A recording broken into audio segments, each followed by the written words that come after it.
Hello and welcome. This is Gray Hughes of Gray Hughes Investigates on YouTube. This channel evaluates all aspects of true crime. As you are aware, videos and live streams in this genre often discuss elements of crime that may be disturbing to some viewers. If necessary, take the precautions needed to avoid these feelings. Factual information related to cases is the key to fostering rational true crime discussions. Fortunately, you will find that here. Please hit the like button only once, share the video, and subscribe if you like my content. Thank you very much for watching.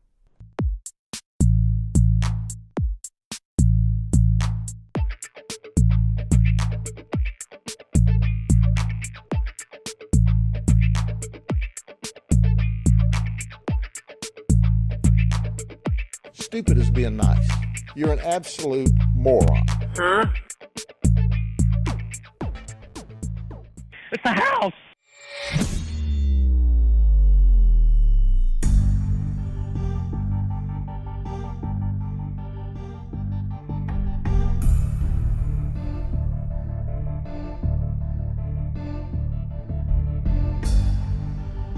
Well, how's it going, everybody?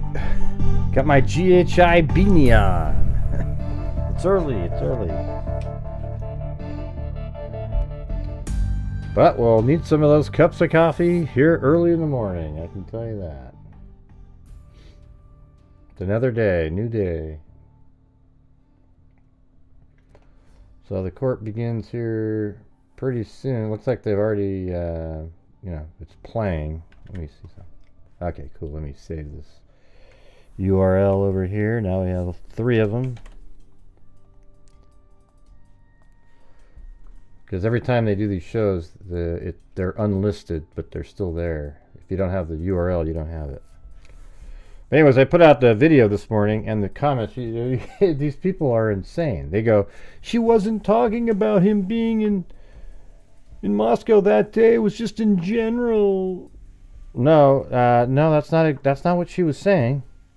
She was saying, yeah, he was there, because he was positively identified as being at 1125 Ridge Road. Okay? So she admits that he was there. That's exactly what she was saying.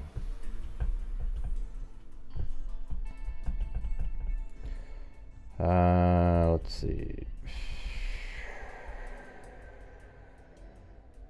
Wow.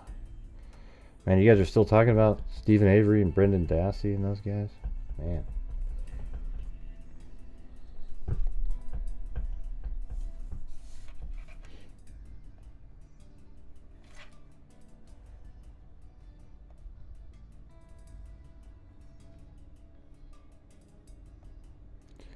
Well, here we go. I guess today is about suppression. I wonder what that will be. Like, what are they trying to suppress? The DNA? I mean, they've already talked about that.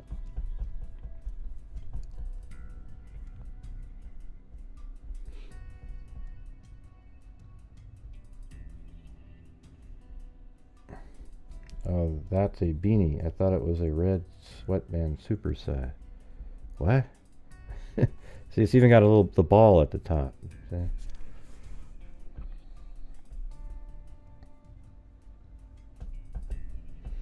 Yep. Apparently it starts here in 5 minutes. Isn't that weird? Idaho 4th District, yeah. And the case is Idaho 4.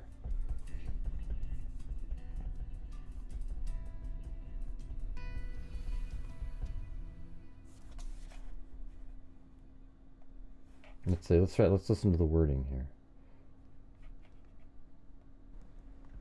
So here we go at 4:07:20. Oh, that's not the one. This one right here. At a hearing from defense experts that will talk about the handoffs, the patterns of handoffs, and how misleading that paragraph was to the magistrate. The real story is exculpatory to Mr. Kohberger. He was not stationary around that house. He was. See, she's talking about he wasn't stationary around the house. He was never at that house. He was never at that house. He did go to Moscow. So he did go there. You know, he did go to Moscow. He just wasn't stationary around that house, right? He did drive around, but he wasn't over there. And the phone records absolutely show that. I mean, I guess it's possible she's referring to, like, on those other trips, you know, the 11 or 12 trips. But either way, right after that, in this one, she says... They relied on the Ridge Road camera, and you can see that in the emails from Imel and the other law enforcement officers when they say they have Paradise Creek Road, and then they say we finally got a good one, and it produced to us is the 1125 Ridge Road footage and photograph, and that's the only one that you can make a positive ID. Right. So she's admitting right there that that's the only one that you can make a positive ID. So either way, even if in the other one she's referring to some general thing, this one here shows that she's admitting that it's a positive ID and that Kohberger was there that night and was spotted at 1125 Ridge Road. And that is like a quarter of a mile from the house. It's on the exact loop that we've discussed. All right, so either way, the second one proves that. So likely that's what she's referring to in the first one, but she could be talking about all the different trips that he took out there. And yeah, I mean, he did go there, but he just didn't go near the house. All right, but this night, so what she might be saying is on those other trips, he didn't go near their house, so it's not really stalking. It's completely bogus, you know, that stuff. But we'll admit that he was there that night. Okay, I'll take that one. All right. But that night he was stalking because he went around and did 4 different passes. Thank you, Calico 123.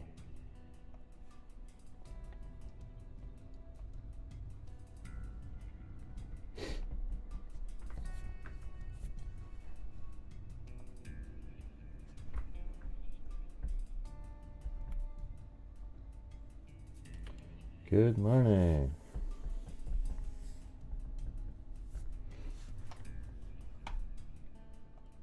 Let's see. Let me listen to some of this, the rest of this. And it's not true. That is extremely damaging. It's very misleading. It's an outright lie to the magistrate. When you omit that kind of information, when you take that context out, you might as well say stalking because that's what you're trying to say, and you know that's not true. This court can rely on our proffer in D1B. Yeah, so I don't know. I mean, it's possible that they're talking about those other trips, like the 12 trips that he took out there, and saying, yeah, he went there, but you're also admitting he went there in the next one because you're saying that you agree that he was identified, but just once. So the other times they can't really identify him, so we can't say that that's his vehicle. Yeah, right. So there's a second white Elantra driving around, missing a front license plate at 3:30 in the morning. That you're just sort of weaving in and out of in the exact same area of Moscow too. Give me a break. Is that reasonable? All right. Well, on this show, you guys, if you want to help support the channel with the coffees again, like yesterday, that'd be great, or super chats, or whatever the hell it is, because this will probably be another long day. I would appreciate it. Thank you.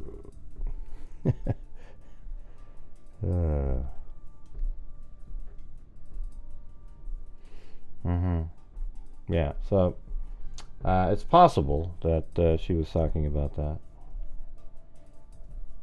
But she's also, since she admits later that he was there, you might think that's what she's saying. You know, he was there, you know.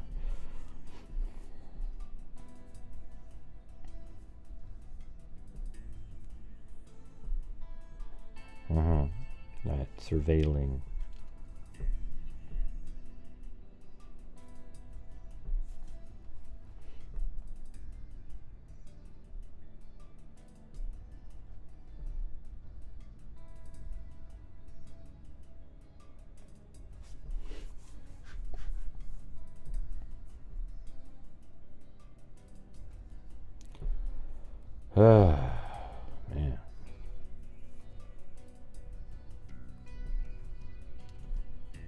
Thank you, Pauline Buckles.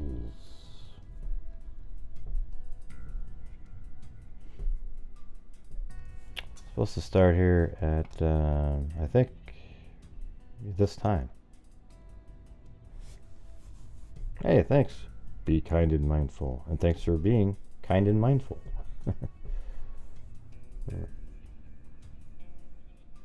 Good morning.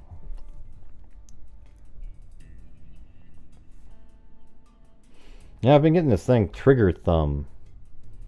You guys ever have that? Like when I sleep and then I wake up in the morning, it's like it sort of pops and it hurts. So I have this little thumb thing I wear at night, and it seems like in the morning it doesn't do that as much. But man, it's really kind of painful in the middle of the night. It's like it's stuck and then it goes. Duh! Never even heard of it. Getting old.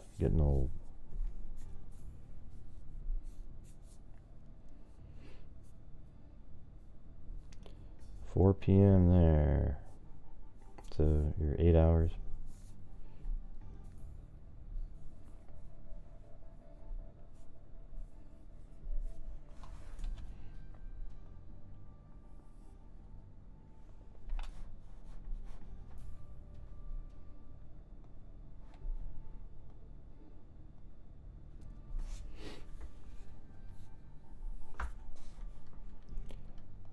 Since the mods aren't putting it in there, I'll do it.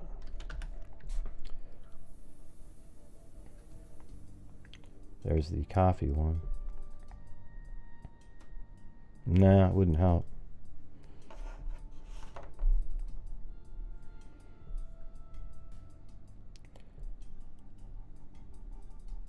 I mean, they have little things you can try to do. I've done all those. Seems to just make it worse. Well, yeah, of course Bryan Kohberger is guilty. What do you mean, who in here has the opinion? Bryan Kohberger is 100% the killer. There is no doubt whatsoever. Now, you might go, it's innocent until proven guilty, but yeah, I agree, that's how it works in the courts, but my opinion is that he's 100% the guy. There is absolutely zero doubt whatsoever, especially after Ann Taylor's debacle yesterday, where now we even know that he was identified positively as being 0.25 miles from the house, and there's other camera footage. They just can't positively identify the exact same vehicle, meaning they have the license plate likely on the 1125 Ridge Road, but can't see the license plate on the other ones. So she's banking on being able to trick people and say, well, how can you tell that's the car then? I mean, you'd have to be, you know, like right before that, there's the car, right? And then it shows up over here that you can identify it. And they're going to say that's a different one. So it was like musical chairs of cars where another car came in and then that one showed up and then it went. And then Bryan Kohberger's DNA was found on the underside of the buckle on the knife sheath. Okay, that's it. All right. Just after his same vehicle was doing 4 different loops. Yeah, we're not fans here. Most people. I mean, there's people in here that lurk, you know, trying to get a little point in, point there, but there is no good points. Every single point that the Kohbergers bring up is just a misleading sort of like shot in the dark somewhere. It's crazy, unbelievable stuff. They're looking for little minor like technicalities and little things like that to free a quadruple killer. No, I've seen it all, Michelle. You're not. I mean, there's YouTubers. There's a clown that actually makes videos. There's a guy from the UK that makes videos, and everybody on social media. They're just lunatics. Okay, I'm just telling you. They're just trying to sell you a bill of goods so they can continue to have content, even after he's convicted. They'll say, "Well, look at he really wasn't. Now look at let's go back with it." And they'll just day after day after day, and the people with the same mindset will just lap it up. It's gonna be great. Gosh, Gray, how can you say that?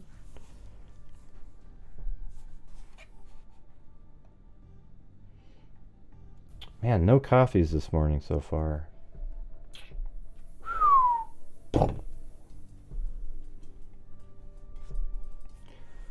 Yeah, I don't know if this is... It doesn't look like it's a closed hearing or anything so far. I guess we'll know when it starts, then they'll say that.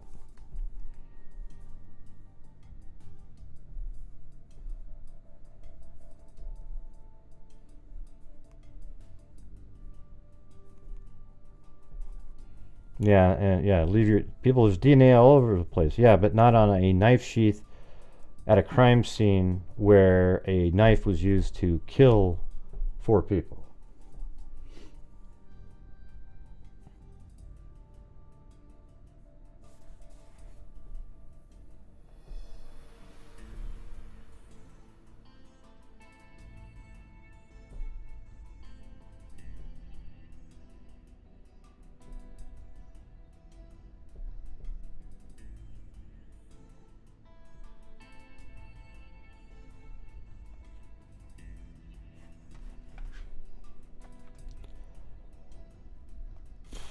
And I guess for those who aren't really still aware of the house and everything, here we go. This is the front door of the house. You go through the front door, and after you go through the front door to the right is the storage unit, but the window that you can see from outside on the right. Then there's a laundry room, bathroom, then Bethany Funk's room, which is right below the living room where the TV is. And then right now we're going back, that's the front door again, then going up the stairs. There's the television. Here's where the couch is. Then after you go up the stairs, if you go straight down this hallway here, that's where Ethan Chapin and Xana Kernodle were found. That's a bathroom on the right there. Then you go this direction, back towards the living room. Those are the steps that go down again. Then right there on the left is where Dylan Mortensen was. That's probably how her door was when Kohberger walked by. And this is her room, and that's the window in the back of the house that you can see on the bottom level from that perspective, but it's actually the second floor on the right window. And there's the kitchen straight out of Dylan Mortensen's room, and then there's a little pantry right there. Then you go up the stairs, and at the top of the stairs you take a left, and that is Kaylee Gonzalez's room. And I have a little dog right there in the corner.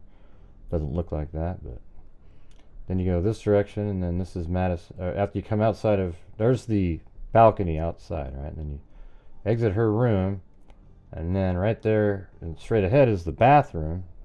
That's why you couldn't hear what was going on in there on the camera at 1122 King Road very well. Then right here is Madison Mogen's room, and inside this room is where Madison Mogen was found. Kaylee Gonzalez apparently was sitting like kind of up in the corner, but then hunched over like that. And then Madison Mogen is probably on her stomach like this, and then the knife sheath is right here on the right. Then you go down the stairs, and then here's the kitchen, and then out the sliding glass doors. There you go. Hey, thanks, Michelle, for the cup of coffee. Thank you.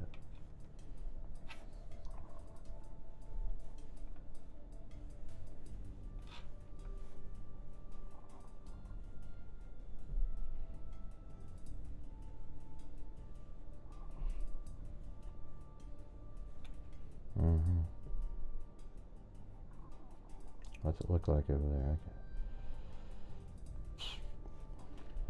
Okay.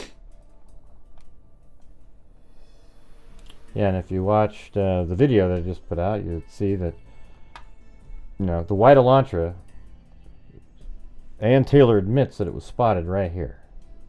That literally, her client's Elantra spotted right here. Now, I think it might be going this way, if it's, you know, because it seems like the route is actually the reverse that I had it originally, that it goes like this. And then she even mentions that there's footage on Paradise Drive, but it didn't match perfectly. I mean, it didn't match. They just couldn't make a positive identification. And see, that's the other road that I even showed you yesterday. So if you drive down like this, You don't have to stop, and you can take a left on Paradise Drive, and then it becomes Willanta Drive. Or you can go on Willanta Drive, and then there's a stop sign, and then you go that way. Okay, but on this one, they see him again. So that means he's even back in these neighborhoods over here. So we know that a white Elantra drives this direction at 3:31, and it goes around like this, and then it leaves, and probably this direction. Then it comes back around. You know, does whatever it does. You know, hanging out somewhere, or just, you know, but it could just be that it was driving around, slowly going around like this, and then at 3:30, I think it's 3:38 or so, it comes back around and does the same thing. It's checking. It's stalking the 1122 King Road address, looking, waiting, and watching to see when the lights are off. Because remember how Dylan said everybody went to sleep by 4? Well, that shows you that they weren't asleep yet. The lights were on. They were doing things. So he keeps driving around. And then eventually, and then on the third pass, he takes longer, and he actually, it looks like he drives all the way, and he's over in this area because a white Elantra is spotted at 3:45 going like this.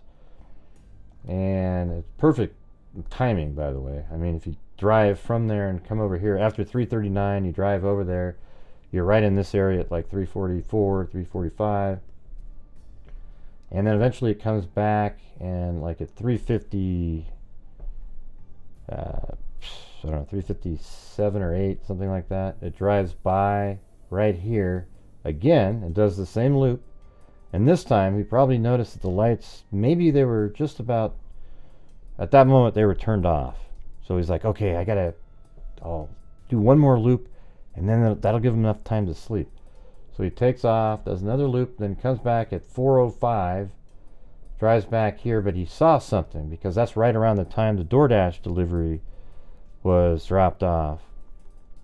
And he probably saw Xana's light was on, something like that. So then he turns around back here. He drives back here and he turns around. He goes back this direction. And then he tries to turn around or park right here. So maybe he was going to try to go up here manually because he saw, you know, like he was, not manually, but like a different route that he was going to do, like drive up here and park. But he wasn't able to do it because it was, you know, really cold, maybe a little slippery there. So he goes over here and does a 3-point turn. Then he drives around like this, the white Elantra does. Then the white Elantra comes back around, and it's like 4:07 and 40 seconds over here. So it's going to be 4:08 here. Ann Taylor's using 4:07 to 4:20. That's how she gets the 13 minutes. But it's actually about 4:08 right here. And then at a high rate of speed, the vehicle's leaving at 4:20. So that means inside of that 12 minutes, the murders took place. All 4 were killed. And I think you can do it even in 7 minutes. I have a video that just shows in 7 minutes how long it is in each room, etc. So, and I have one that's 9 minutes. And then inside of this circle, so basically inside of this circle right there, this area, that's where the white Elantra was for 12 minutes. And then also inside of that 12 minutes, a knife sheath was deposited on Madison Mogen's bedroom, right in this little area right there, inside of that same circle. And that knife sheath had Bryan Kohberger's DNA on it. And then the white Elantra is seen speeding away at a high rate of speed at 4:20. And then his phone isn't on, by the way. So when Ann Taylor tells people, and the phone records will show that, well, there isn't any phone records, right, for him at that time frame. Then he turns it on down here at 4:48 as he's driving away from Moscow. Yeah, it's just, to me, it's just so clear and obvious. If I was on a jury and just had what was in the probable cause, I would vote guilty. He's trapped. Thank you, Joseph Brennan. And also to, let's see, we've got Jamadian76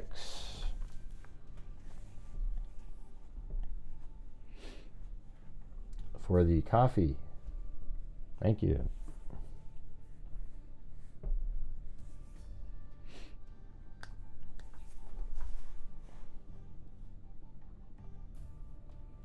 Court will begin soon. Man, their definition of soon is pretty a lot different than mine, huh? Yesterday soon meant 6 hours. Or whatever the hell it was. You so remember what? Is it on right now? Oh, is it? You, Oh, okay. Hold on a second. Defense Exhibit A to the reply to the AT&T I had it on play, but they must have paused it. suppression All right, motion. so here it is. Just started.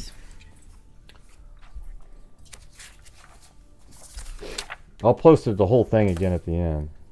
So. This doesn't have a sticker on it. Pardon? This does not appear to have a sticker on it. No, it Thanks for does letting me not, know. but it is attached to the reply as Exhibit A, AT&T. And that reply is,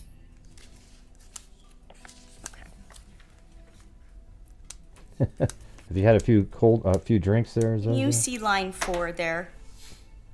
Oh, sorry, Judge. Copy and put, let's just, do you have a number that we were gonna call this? I would call it Exhibit A to reply, because that's what it is in the record.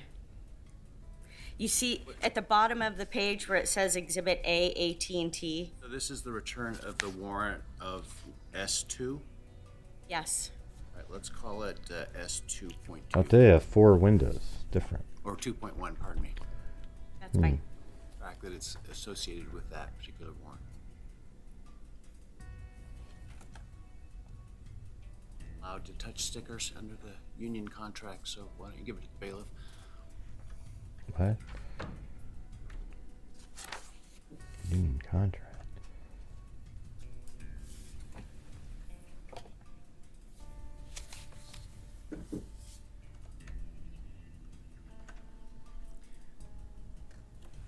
Detective Payne, on page 2 of that Exhibit A, it's actually just the front page where it says Affidavit of Brett Payne. What does paragraph 4 say? Paragraph 4 or line 4? Line, well, on So 2. there's Payne. Line right 4. there.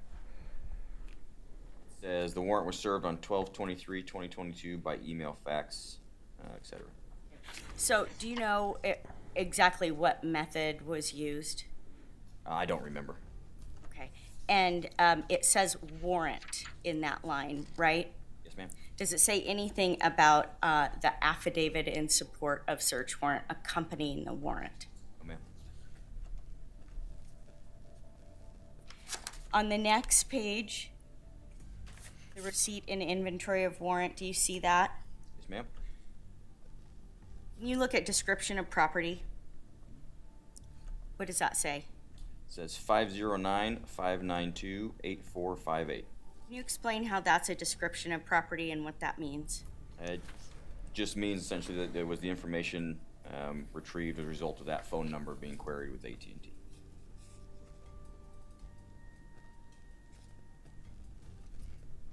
And it indicates that that was produced how? Entrance was obtained by email. And when that was received, did you do anything to verify that the data was within the date ranges of November 12th to November 14th of 2022? I don't remember. That information was provided to Special Agent Balance as soon as it was received. Do you have, when you say that it was provided to Special Agent Balance, is that because you don't have the capacity, technical skills, I guess, to review that raw data and do something with it? Yes, ma'am. Was there anybody else that you relied on for that other than Special Agent Balance? Not that memory brings to mind. Let's now turn to the AT&T2 pen trap and also known as pen trap and trace. Can you explain what a pen trap and trace is? So, pen register, best of my knowledge, now granted, I am, as I've stated before, I'm not an expert in cell phone stuff, but to the best of my knowledge, a pen register tracks incoming and outgoing phone calls, text messages, so on and so forth. And then the trap and trace is the portion that essentially gives you location data, or the precision data, precision location data rather. So it's essentially incoming and outgoing calls, what messages are received, and then part of that was where that phone was located when it was doing it. Was it required that you secure the AT&T first warrant to obtain the second warrant that included a pin, trap, and trace? I don't believe it was required. So when the data was received on at 3:30, you gave that data was given to Special Agent Balance? Yes, ma'am. Okay. And then what happened in between 3:30 and 4:53 when the second warrant was secured? Are you talking technically speaking, or can I speak in generalities? Because that's all I really know. Well, I want you to talk about what you know. So Thanks, the only thing I know Alyssa. is that information was Mountain Man. provided to Special Agent Balance. He utilized whatever tools he has at his disposal, and then it was decided upon to go after the second pin, trap, and trace. When did you start drafting that second trap and trace? I don't remember. So on that day, you did one in the morning that was secured at 10:03, Yes, ma'am. and then the second one was secured at 4:53 p.m. And you don't have a recollection of when you were working on those? I don't remember, no. Do you guys just want the main? I could just have this one on here, I guess. All right. I think you have State's Exhibit 2 in front of you. Yes, ma'am. Can you flip back to that one? Can you see on page 1, what does it say that the time of that warrant was obtained?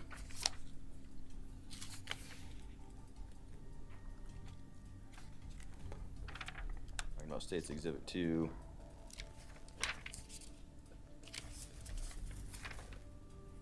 Oh, 10:03 is what it says. Is that what you're referring to? No, I'm referring to the return, which should be in, I might be referring you to the wrong exhibit. Point 1, I believe. And that was at 4:53. The second warrant was obtained at 4:53. I might not have handed you pin trap. I don't think I have that one.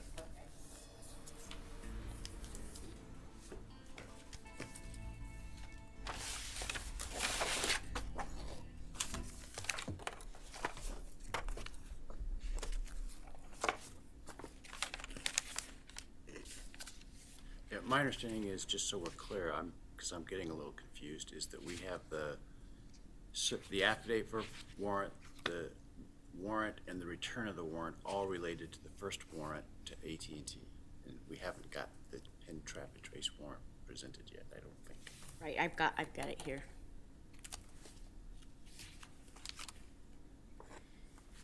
And Judge, for clarification purposes too, today as we're going through testimony, my plan was not to go through every single warrant that we're arguing See, she about doesn't and get it smile in front of now. the court. I'm See? really trying to take kind of a scalpel approach on the issues that we want to point out to the court. So it does really feel like I'm jumping around, and I realize that. I hope to bring it all together in the end.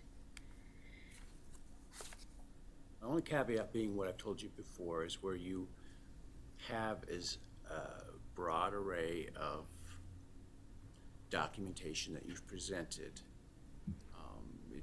The court will not scour the record to find support for your motions that's not pointed out to the court specifically. And that's well established with case law from the Idaho Supreme Court.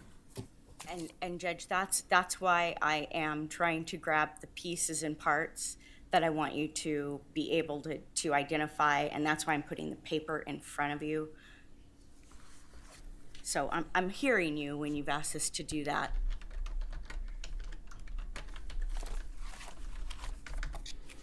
All right, I'm handing you State's Exhibit 1. And this is to the second AT&T warrant also known as pen trap and trace. This one is also listed as S1 on the sticker. So that's going to cause some problem, I suppose. It's S1 attached to a different motion to suppress.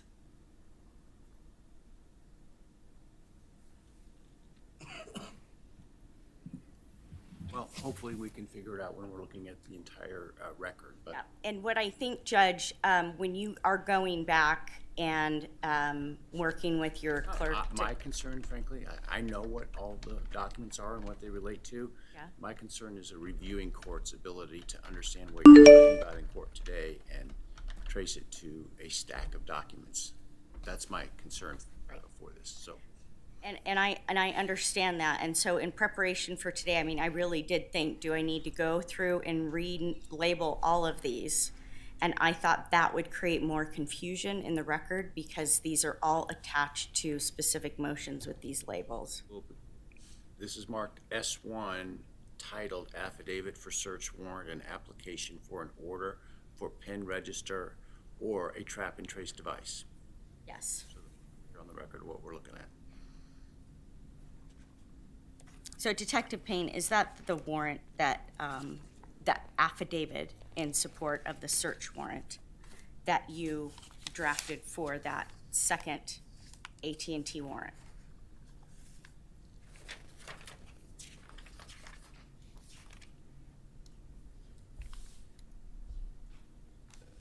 Yes, ma'am. I think Kohberger's let himself wither away intentionally Page so he looks 11. meek. He doesn't look anything like he did before. He's trying to make it look like, how could I At have the done bottom it? of the page, can you read that last sentence under probable cause? Certainly. In support of the assertion as to the existence of probable cause, the following facts are offered based upon personal knowledge of the affiant. See attached statement of Brett Payne, which is marked Exhibit A and incorporated as though fully set forth herein. All right, I am now handing you S2, which is the search warrant and order authorizing installation and or use of pen register trap and trace device and non-disclosure order pursuant to Idaho Code 18-6772.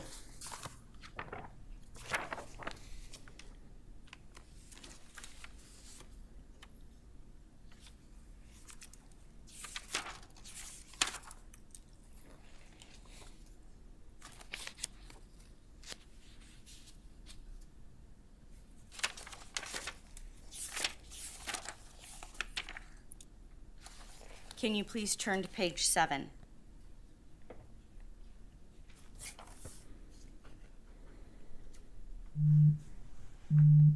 Can you see what time that was obtained? 4:53 p.m.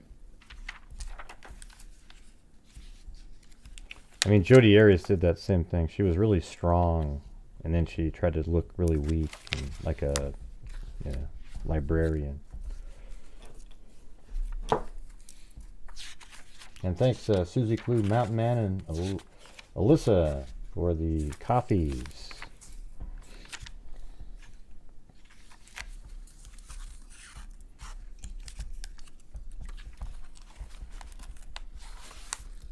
I'm now handing you what is titled Return of Search Warrant, Exhibit A to Trap and Trace.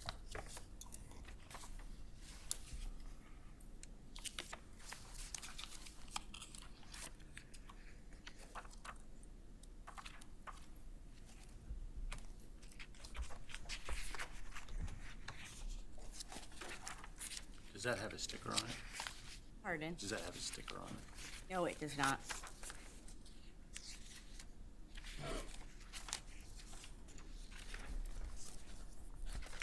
It's 2.2. What'd you call that, Judge? S-2.2. S-2.2. Further delineated by the title, which is related to the pen trap and trace.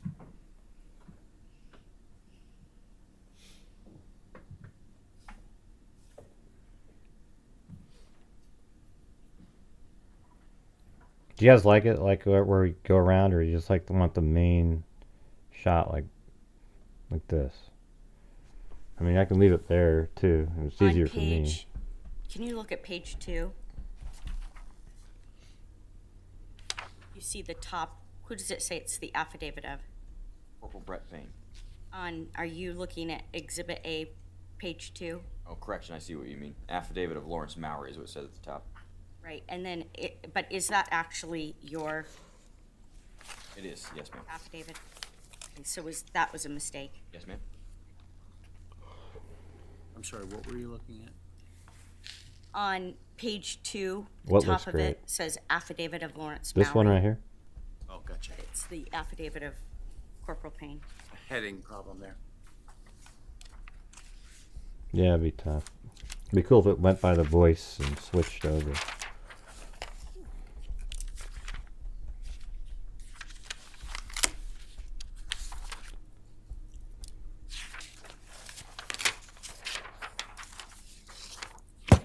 I'm now handing you Exhibit C to the reply to Trap and Trace. It does not have a sticker, and it says AT&T Mobility Carrier Request Form. This again relates to the trap and trace warrant. It does. Let's mark that S2.3.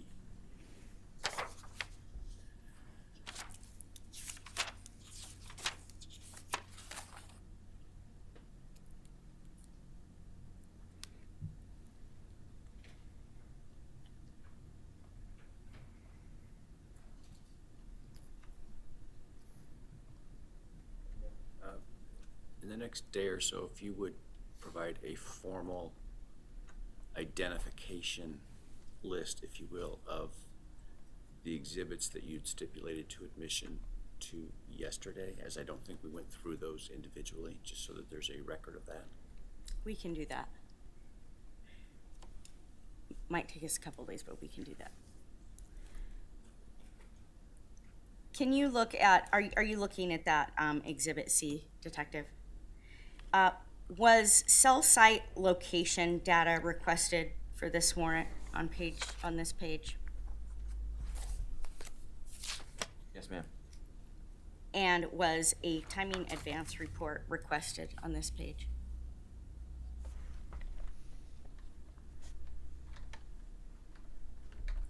I'll refer you to the last paragraph where it says remarks, special instructions. Yes, ma'am.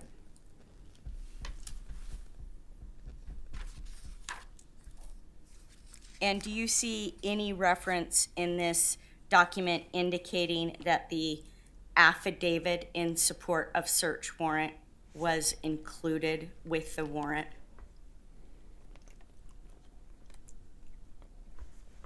No, ma'am.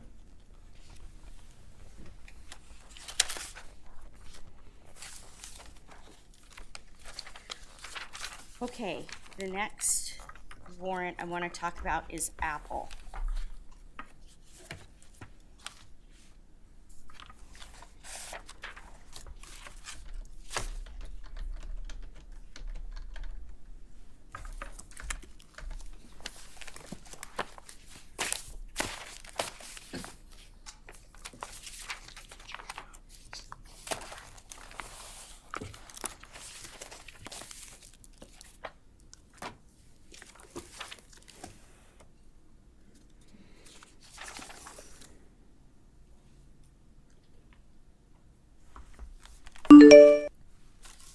Prior to this case, had you ever prepared an Apple warrant?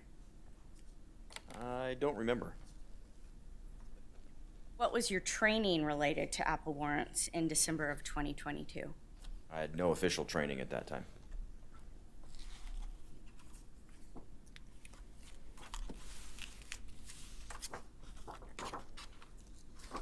I like looking at the judge more I'm than. handing you what's been marked as Defendant's Exhibit A. It does have a sticker, and it's to the Apple motion.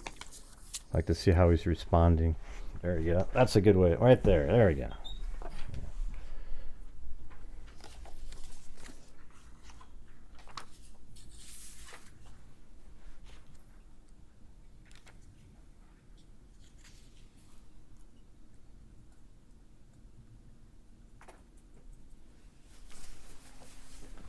you state what that document is? Appears to be a preservation request. And who is it sent to? Apple Corporate Legal Counsel. And what's its date? What is it? What is the date on it? December 21st. Of 2022. Correct. And that letter was not sent by you, right? No, I do not remember sending this, no. Well, can you look at the That's not me. yeah, the top of it is Department of Justice, and the back, page 2 is Special Agent in Charge Dennis Rice. Correct.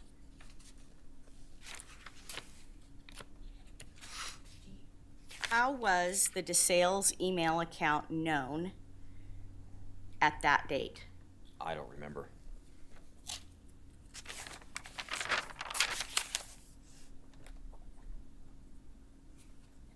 How did you become aware of an Apple product in this case? Memory serves, when the search warrant in Pennsylvania was executed, there was an iPad that was located in one of the shared living spaces in the home. And there was a receipt in his vehicle, in Mr. Kohberger's vehicle, that was found for an iPad as well. And during the home search, was the iPad seized? It was not. Why not? It was in a shared living space.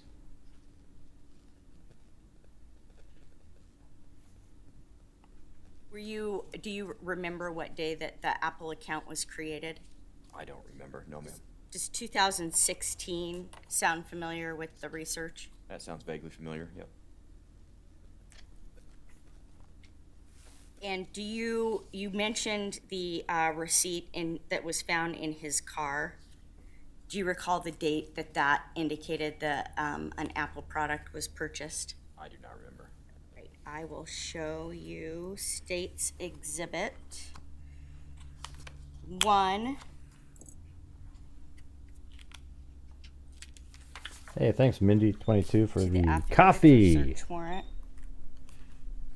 A few cups.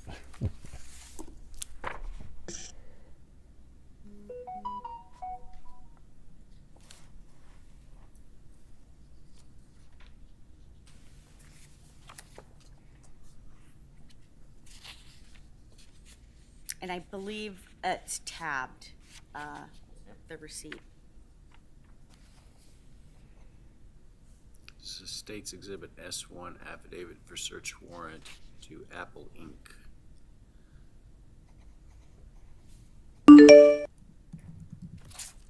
Uh-oh, we got Ted Bundy's back, man. It's 2018, the date. Ted Bundy supporting his buddy Kohberger. Where did you get the form to prepare the Apple warrant? A form? Be more specific? Correct. The search, so you're looking at the search warrant affidavit, and inside of that affidavit is a long list of items that you request. Yes, ma'am. Where did you get that information to be able to Thanks, Jeremy. include that?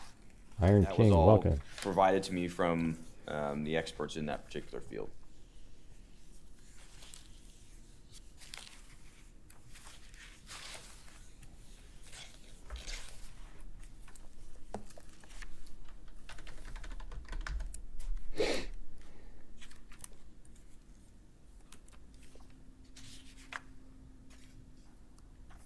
I'm just getting S1 in front of myself for a minute here, Judge, so I don't, or I'm gonna have to give him a different exhibit. Hey, thanks so much, Dickie D and your You gypsy. said the long list. Are you referring to paragraph B on page 2? Trolls, Gray lives in your On head page 2, rent free. All right, Dickie D. Beginning on Hey, page cool. 2, Just joining. Thanks, Gray. Is that what you're referring to? I'm referring to everything A I think through I do. I.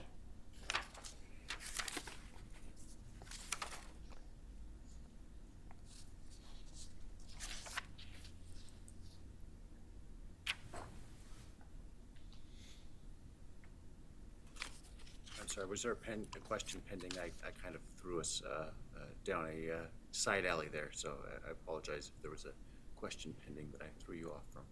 No, that's fine. I'm looking for the page here.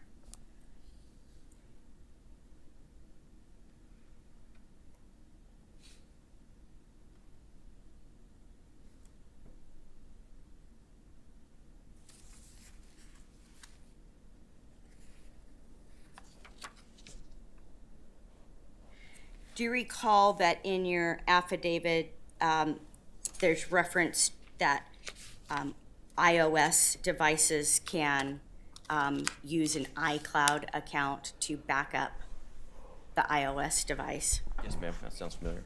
And what's your understanding when an iOS device uses an iCloud to back it up?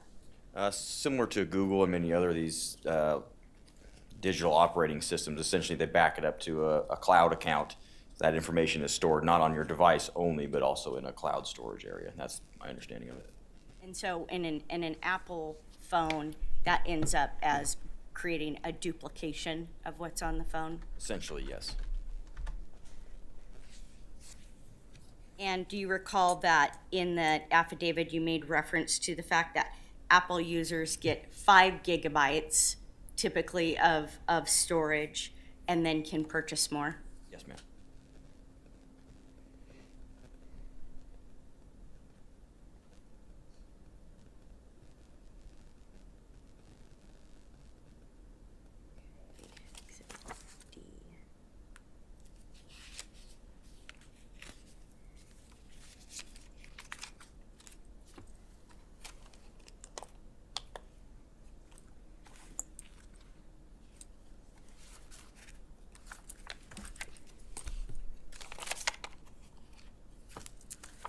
I'm handing you what's been marked as Exhibit D it's Defendant's Exhibit D to the Apple memorandum in support of suppression, and it is it does have a sticker.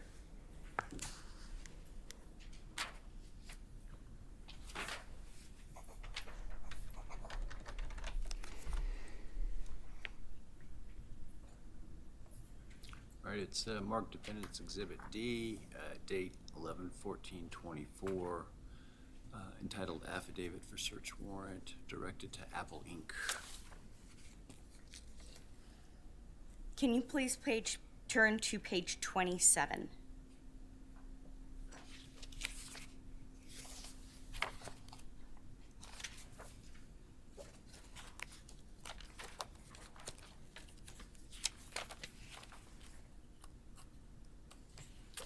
The actual warrant itself that you're... Yes. Yes, ma'am. I don't want to answer that as a yes before I look and make sure what this exhibit is. I want to make sure because my page numbers run out at 25. It's Exhibit A, and it's to the Apple warrant. It says, so Exhibit D, Apple, at the bottom that page says page 27, but above that it says page 23. Yep, I'm there. Okay.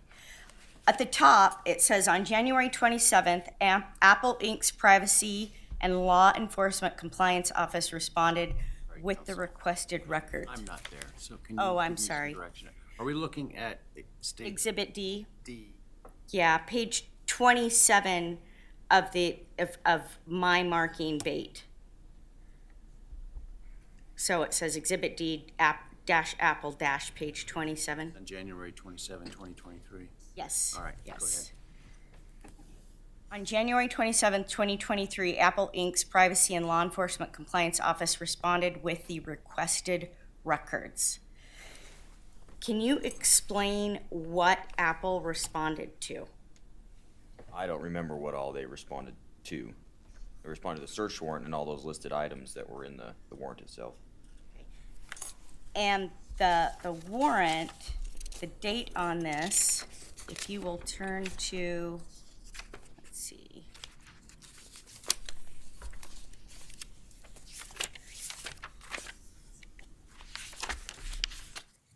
Turn to page 34 of the exhibit. Do you see the date of the warrant? 1st of August. So I understand that you just said you don't know or you don't remember, but in this context, in your search warrant affidavit, you make reference to something being produced on January 27th to process to get a warrant on August 1st. Do you know what the process was that Apple responded to or what they produced? I do not remember. No, ma'am.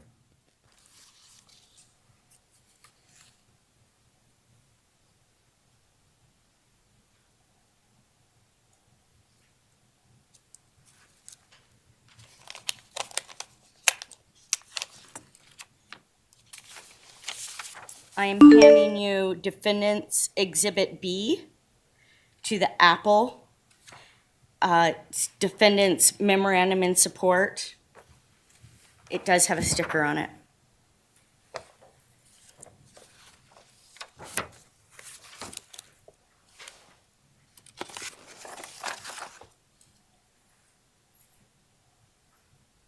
All right, the exhibit, just for the record, is Defendant's Exhibit B, date 11/14/24 on the sticker, and the title is Certification of Apple Inc. Custodian of Records. Thanks, Detective Ted Payne, Bundy. on this, there's a certification, this document is a certification of Apple Inc. Custodian of Records. Do you see that? Yes, ma'am.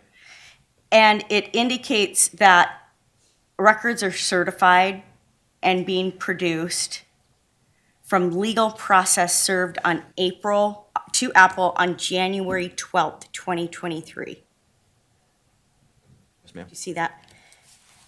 What was served as legal process on Apple on January 12th, 2023? I don't remember.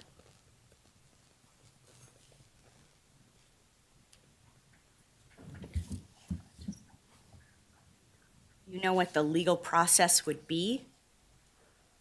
I don't remember what that would have been.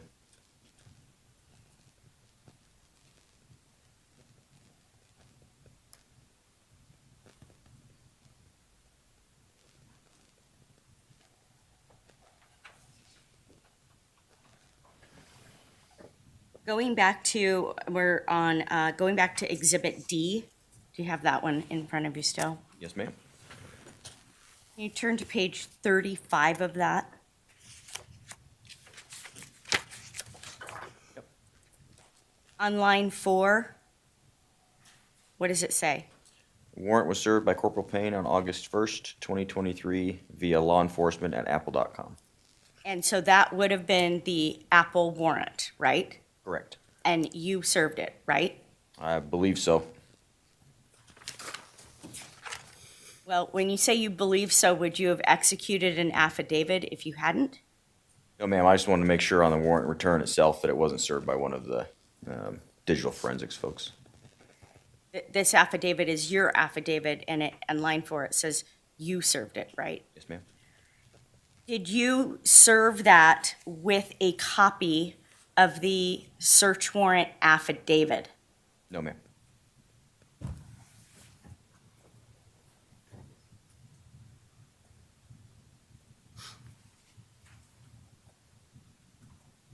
Was it your practice in serving all of these warrants that where you actually did service, that you would serve the warrant only? Yes, ma'am.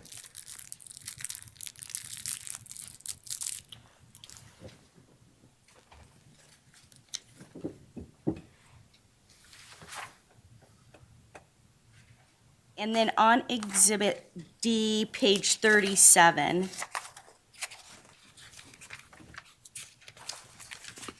Okay.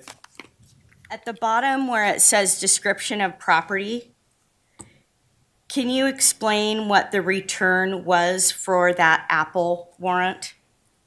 All account information associated data for the following Apple identifiers, and it goes through DSID, Apple ID, B. Kohberger at spartan.northampton.edu, another DSID, and Apple ID, Wi-Fi Army owns at yahoo.com.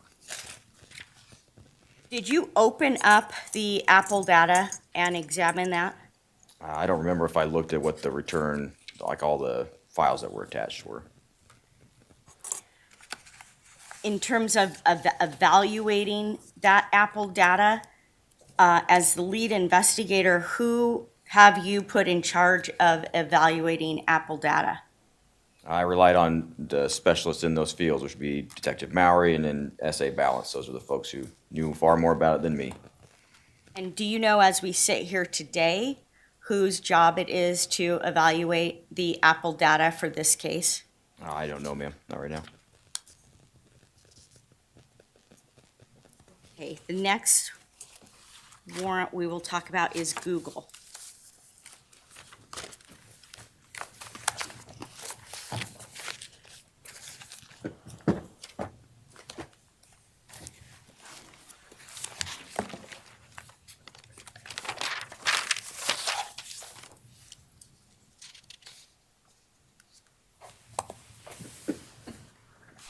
Thank you, Shelly Ann and Georgina Stiliker.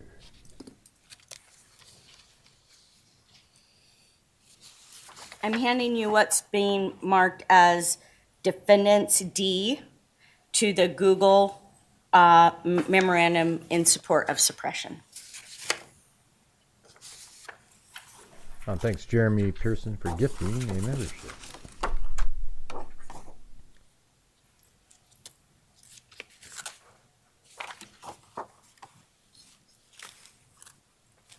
Right, so that I'm clear and the record's clear, this is Defendant's Exhibit Number D with the date on the sticker of 11/14/24, which refers to the sticker date, I believe, not necessarily the document date. And then it's entitled Return of Search Warrant, the warrant being with respect to the application of search warrant for Google LLC.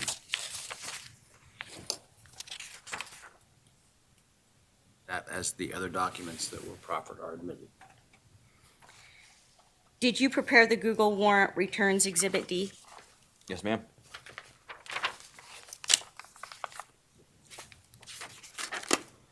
On page 2 of that exhibit, does your affidavit say Detective Mauy served the warrant through a portal? Yes, ma'am. How did you know that? Told me that. When did you get the return? When you got the return, did you review the data? I did not, ma'am.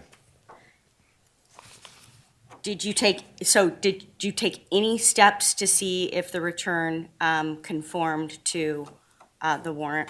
I did not look at the technical data it contained within. I believe it was a zip file that was downloaded from Google, if memory serves me correctly. I downloaded it and made sure that that was there. And do you recall that there were actually 3 Google warrants? Does that sound familiar?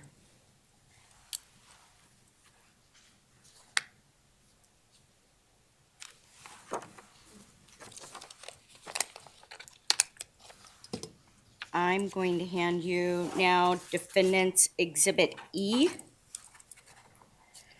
The Defendant's Exhibit E to Google memorandum in support of motion to suppress.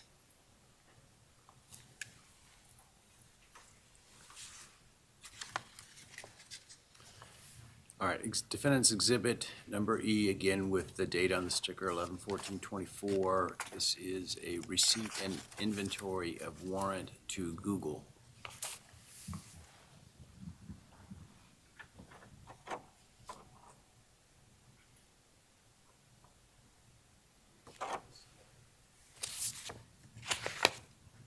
On this document under the description of property, can you state what Google account you put in as received?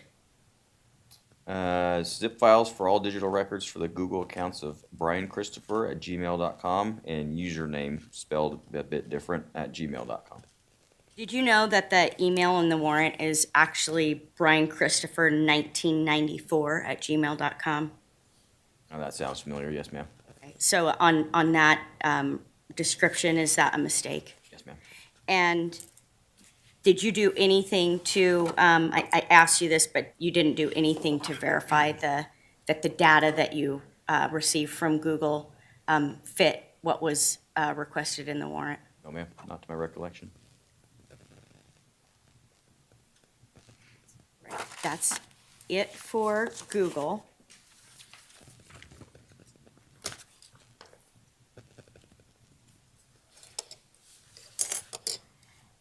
You were in Pennsylvania for Mr. Kohberger's arrest, correct? Yes, ma'am. And you watched the preparation for service of the arrest warrant? How do you mean? Well, maybe I should ask this more open-ended. Tell us about your arrival in Pennsylvania in time-wise to his arrest, time frame of his arrest. I believe we arrived there, if memory serves, about 7 p.m. on the 29th, and I think I get my dates right here. We observed final preparations for the SRT operation that was going to take place, and then we being myself and Detective Gilbertson from ISP, drove to a separate Pennsylvania State Police barracks to await the arrival of Mr. Kohberger. When you were observing preparations, what were you observing? I believe we observed their final tactical brief for SRT, and that was about it. Can you explain what that was, what the preparations were that they were making when they were doing that tactical brief? I can give you a general overview, as best I got. So they had their entire SRT that was going to be conducting the operation present. For the record, SRT is A special response team, usually what it stands for, Your Honor. So they were doing their final preparations, going over their approach, team member assignments, so on and so forth. This was all done via basically a briefing in front of everybody. And do you recall that the preparations included that in preparation they were going to knock and announce in execution I believe that was brought up, yes, ma'am. of the warrant? Okay. And while you were there, did you go into and have were you given a tour, or did you drive into the gated community of Mr. Kohberger and see where he was living? No, ma'am. You never went in or around his home? No, ma'am. When the execution of the arrest was happening, did you have the ability to listen in any way? The only ability that we had at the time was a very choppy drone feed. We were driving at the time it happened, and that was the only communication we had. And so how is that choppy drone feed being communicated to you? Via cell phone. So can you explain that? Like, who's the person communicating with you about the drone? I just don't understand. So essentially, it's a drone operator with their SRT. I don't remember how it was conveyed, a link of some sort. They dropped a drone, it took off. I got the link so we could essentially just watch a live feed of what the drone was seeing, and that was it. Do you know if that live feed was recorded? I do not know, ma'am. Did you record the while that was happening? Did you create a recording? No, ma'am.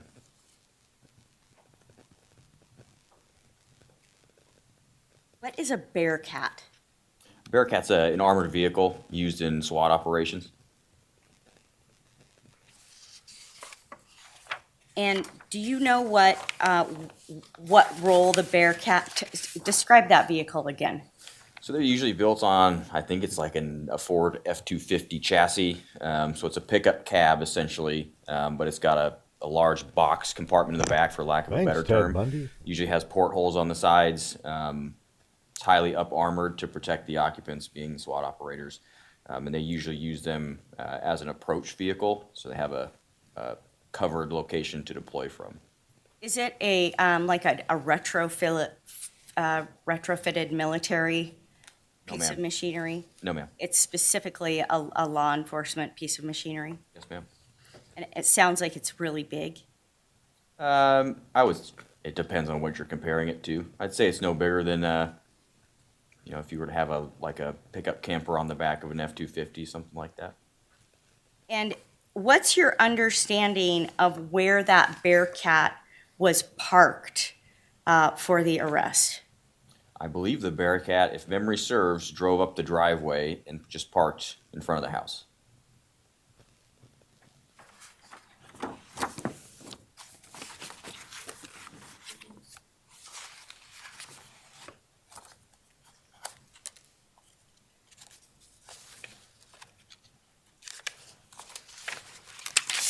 I'm handing you what's been marked as State's Exhibit 5 to the motion to suppress, and it was attached to 119 Lambsden.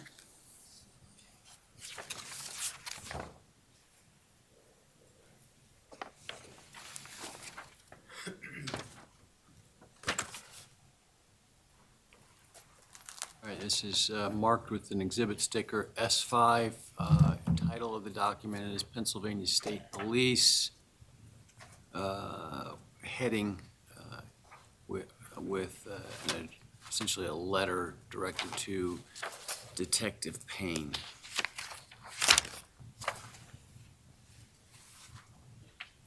Detective Payne, can you explain what that letter is? That's a justification for reasoning for amending the original plan for knock and announce to a hasty knock and announce and quicker entry into the Kohberger home. When did you receive that? I believe this was recently. I don't remember what date. When you say recently, was it received in response to prepare for today's suppression hearing? I believe so.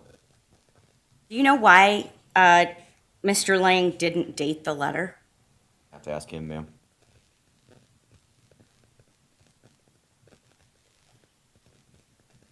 And so in that correspondence, he explains that the knock and announce was shortened to announcing from the Bearcat with immediate forced entry. Yes, ma'am. Were you present when Detective Gilbert Mirandized Mr. Kohberger at the station? Detective Gilbertson? Gilbertson, sorry, yes. Yes, ma'am. And that took place after Mr. Kohberger was first seized in his home, right? Correct. That also took place after he was transported in the back of a police car to the station, right? You noted in your report that Detective Gilbertson had a recorder in his pocket at the time of the interview. I believe so. Were there any recordings that took place at the Kohberger home when entry was made into the house? I do not know. Where was Mr. Kohberger's car parked at the time of his arrest? It was in the garage. Was it later seized pursuant to a search warrant from that garage? Yes, ma'am. And when you said that the iPad receipt was found in the car, is that the car that you're referring to? Yes, ma'am.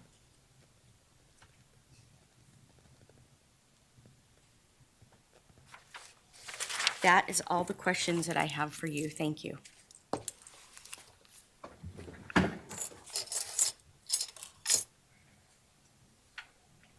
Cross-examination.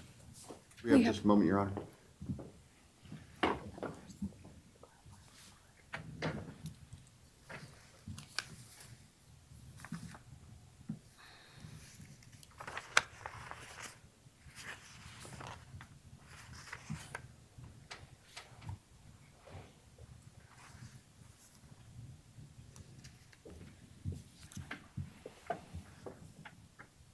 The state doesn't have any clarifications for this witness. All right, thank you, Detective. You can step down. Actually, can I, if you don't mind, I actually have a question. Of course. You testified that you didn't send the affidavits in support of search warrants with the warrants themselves to Google, Apple, et cetera.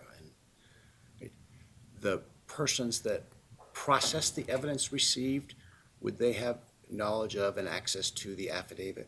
Absolutely, Your Honor. Questions and follow-up to that? I do. How would people that are getting an email through a portal, Apple, Google, AT&T, how would they have access to the affidavit? The question was the people that received the evidence, not the people who sent it.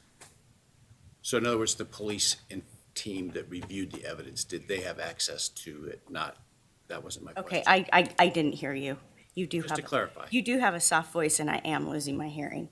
But so then based on that, how would those folks get access to the affidavit in support of the search warrant when they're reviewing materials? Just so I'm understanding you, those folks, meaning the people who work for these companies, is that who you're referring to?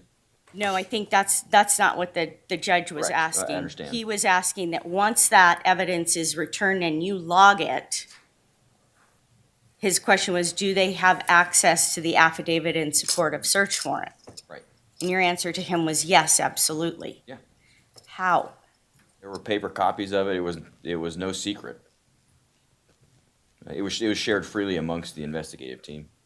Okay, but not each person reviewing, various people are reviewing these, the electronic data for the some 67 devices and third-party warrant returns, right? Yes, ma'am.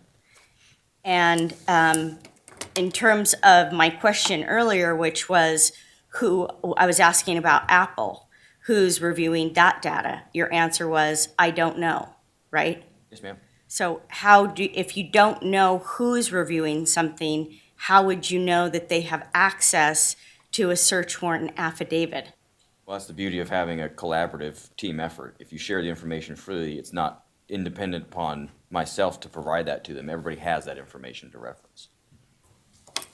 So is in the database that you're creating with this collective, I'll stop this, break this down. My understanding is that the collective document is Exhibit A, correct? Correct.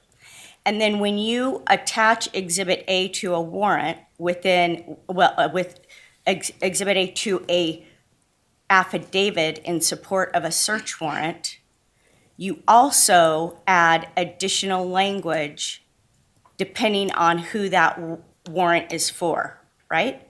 Correct. Yes, ma'am.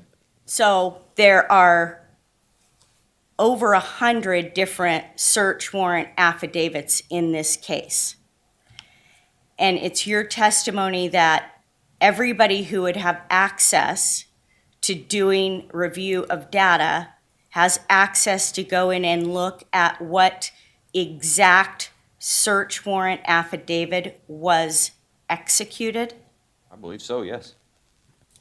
I have no further questions. Follow up from the state on that.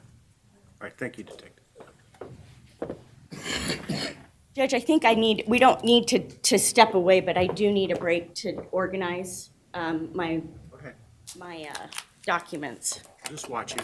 for the next witness, who will be Detective Maury.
All right, the defense calls Detective Maury.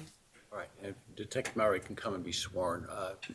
One of my staff took the opportunity to take a break. They'll be back in a second, so we'll just get them sworn in and we'll wait for them. Do you solemnly swear affirm the testimony you're about to give now before the court is the truth, the whole truth, and nothing but the truth? I do. Thank you. And I think it's fine if you just want to start with if you're going to ask him his background, you can do that.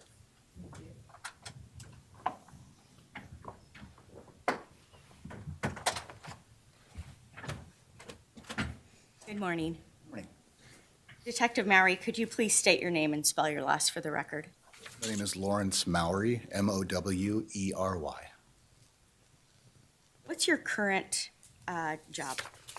I am a forensic detective with the Moscow Police Department. And could you tell us about your background in law enforcement?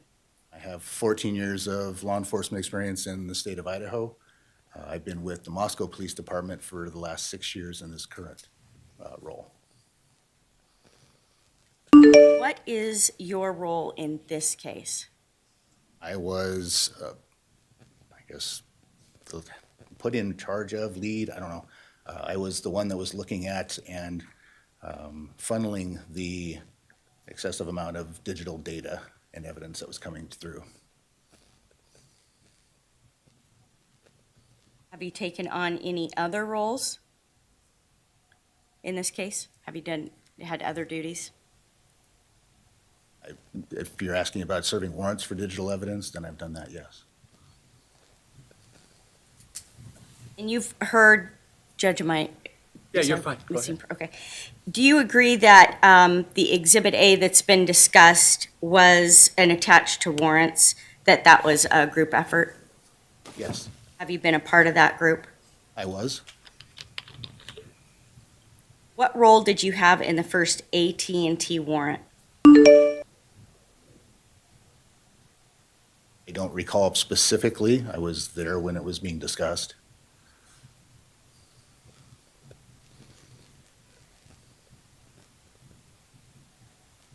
Do you recall that you served that warrant? I do. When you served that warrant, did you serve it with the search warrant, with the affidavit in support of search warrant attached? Practice to ever serve an affidavit in support of search warrant with the warrant? No, ma'am. Were you co-located with Special Agent Nicholas Balance as well? Yes, ma'am. What was the distance that you had in proximity to him? He sat in the same lab that I did. And so was that a cubicle setting? Can you describe the setting? It's a secured forensic lab.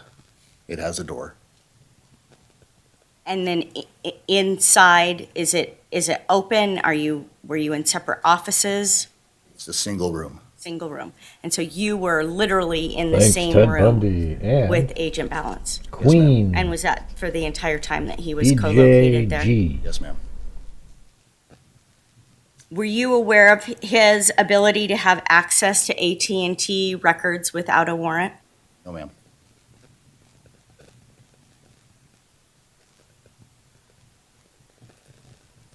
All right, I want to talk now about the cell phone, also known as the USB. Do you recognize that? I should say, I'm so sorry, because there are so many cell phones. Bryan Kohberger's cell phone. I want to talk to you The about. physical cell phone or the data from the cell phone? We're going to talk about both of those. Okay. So for purposes of today's argument, we've called it cell phone / USB. How did the state come into possession of Bryan's phone? It was obtained via the warrant in Pennsylvania.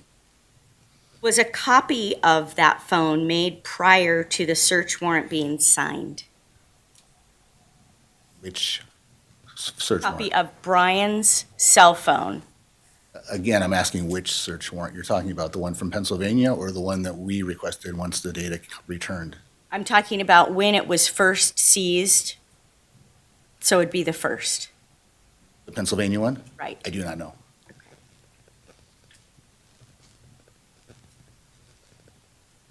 You're aware that a copy of the phone was made and put on a USB, Yes.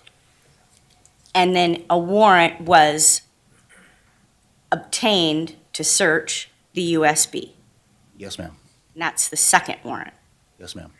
Was the cell phone searched prior to the warrant for the USB? The extraction was created before the warrant in Idaho was requested. Was the extraction searched before the warrant was obtained in Idaho? No. And how do you know that? I was the one that received the extraction.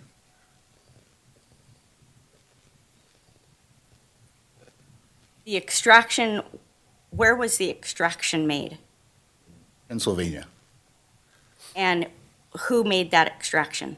I believe it was Special Agent Tanzola.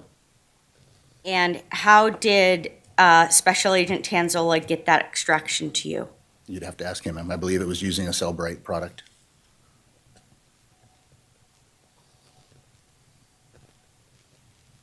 So what about is the USB not a physical box of the extraction, or is it all digital? USB is just a storage device that the data would be placed onto. So with the extraction and the USB, can you explain the process of the extraction being made and it getting to you and it getting put on a USB? Normally, in a forensic environment, the device is extracted, that extraction can then therefore be placed onto a different storage device for evidence storage or for sharing with other forensic investigators. And so you said normally, but I'm asking you specifically to Bryan Kohberger's cell phone. The data was placed on a storage device by S.A. Tanzola and provided to me. Okay, and how did you get the storage device? I believe it was brought back. I don't recall how I was given to it. It was still in the FBI packaging. Do you have any personal knowledge of whether or not Special Agent Tanzola reviewed the data of the extraction before the search warrant in Idaho was obtained? I don't recall.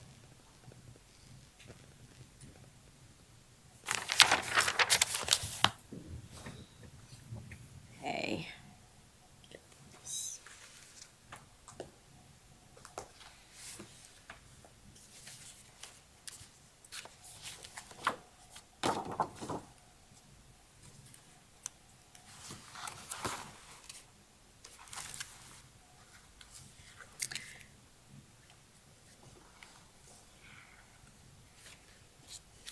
Judge, this is one you don't have yet either. This is Defendant's Exhibit A to cell phone. And it does have a sticker on it.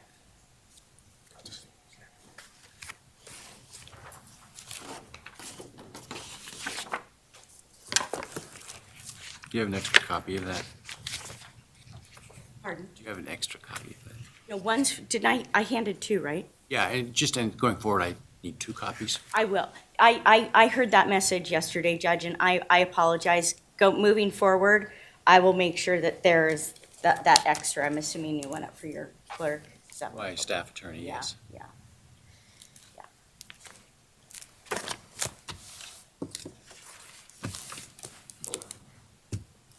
Oh, wait, that's not the right lighter.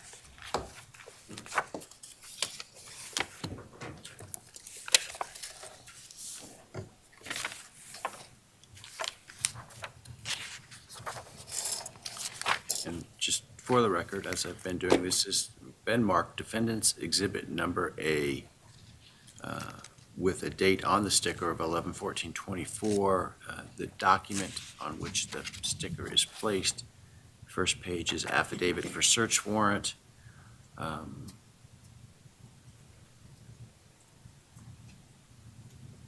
Directed to the Moscow Police Department Forensic Lab.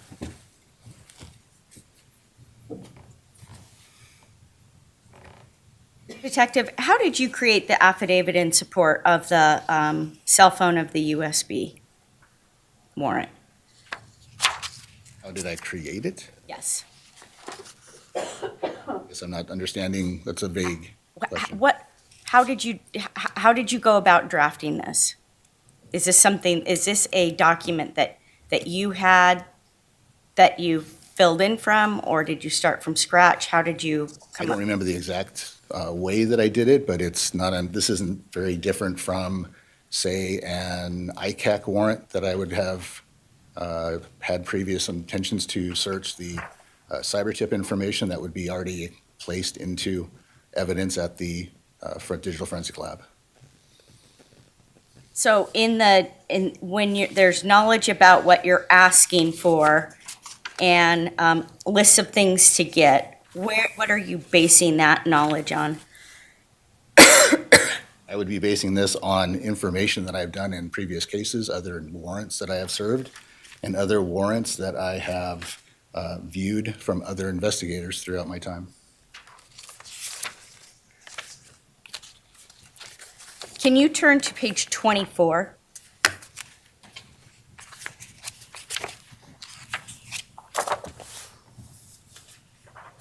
You see that page? Yes, ma'am. And is that page entitled Search Warrant? Yes, ma'am. Looking at the first paragraph of that search warrant, is there any reference to search warrant affidavit in the warrant? No, ma'am. And is the date of the crime on the search warrant?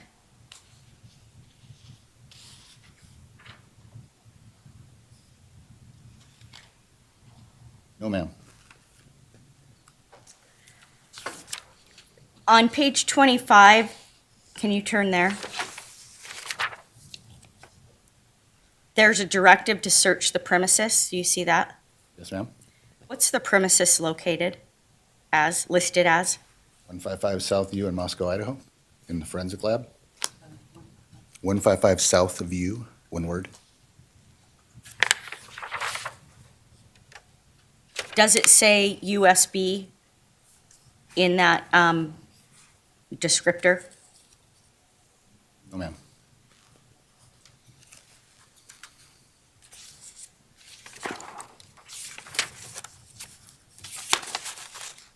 Can you turn to page 28?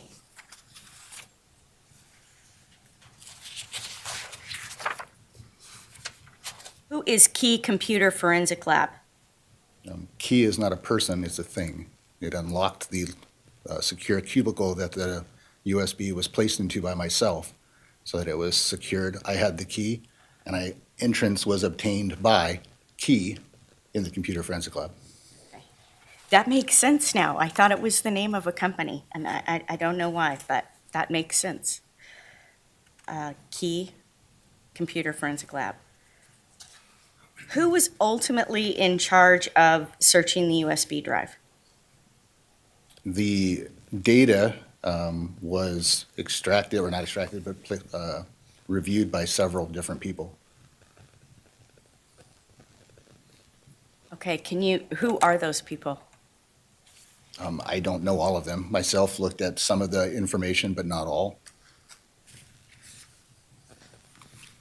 And you said you don't remember all of them, but who else do you remember?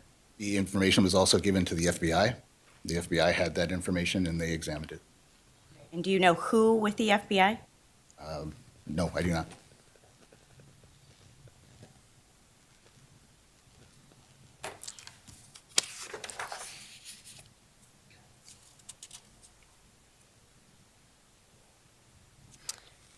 Can you turn to page 27?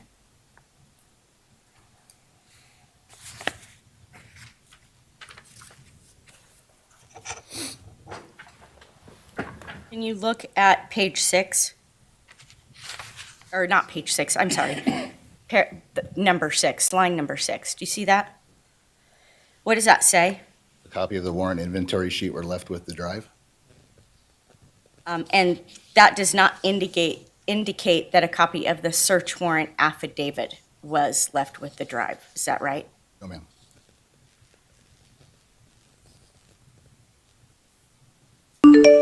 Okay, I want to talk now about Amazon. Did you swear to several warrants for Amazon? I did. Do you know specifically how many? I do not recall how many. How were the warrants served? How did you serve Amazon warrants? I believe that Special Agent Michael Douglas assisted in service of those.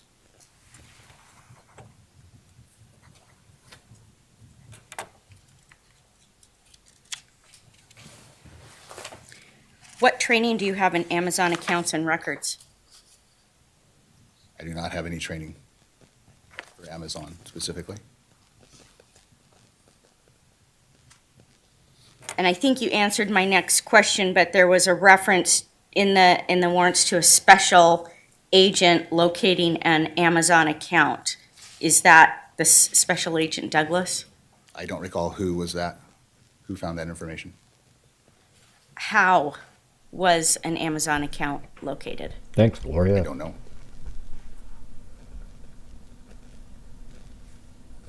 In your affidavit, where you've got language that talks about what Amazon holds and how it identifies and the list of items that can be collected, if you don't have any training in doing an Amazon warrant, how did you know that, to put that? I was relying on the experts that have worked with or served in warrants to Amazon previously. I believe that information came from Special Agent Michael Douglas. And in your affidavit, Wait, so he's an did you actor too? indicate that that was based on your knowledge or on someone else's knowledge? I based it on mine because I spoke to Special Agent Michael Douglas about it, and he was the one that informed me that this was the information that we could request. And so did he provide you with a kind of a mock-up affidavit to use so that you would know what language to include?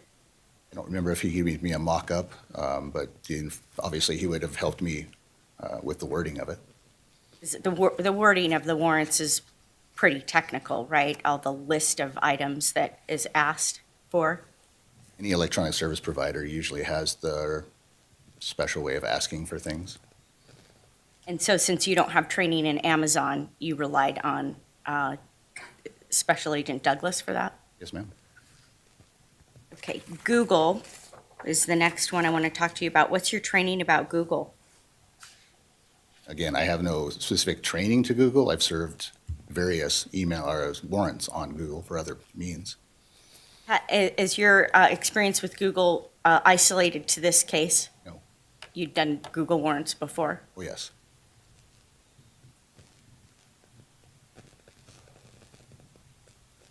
How did you get the form that you used for the Google warrant in this case? The Google form, I probably relied on previous warrants that I've served. Do you know how many warrants you obtained for Google in this case? It's 3. On January 3rd, that January 3rd, 2023, that warrant asked for Bryan Christopher, 1994 at Gmail, 2 phone numbers, and an IMEI number. What's an IMEI? International Mobile Equipment Identifier. And how did you get that number to put in the January 3rd, 2023 Google warrant? I do not recall.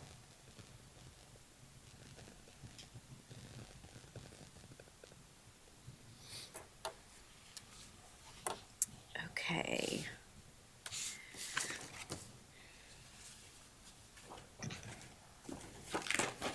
Court TV's title yesterday is FBI violates his privacy. No, they didn't. What in the hell are they talking about? Where did they come up with this stuff? Hey, thanks, Wonder Woman. Thank you for the coverage, Gray. Well, thank you guys for being here and watching.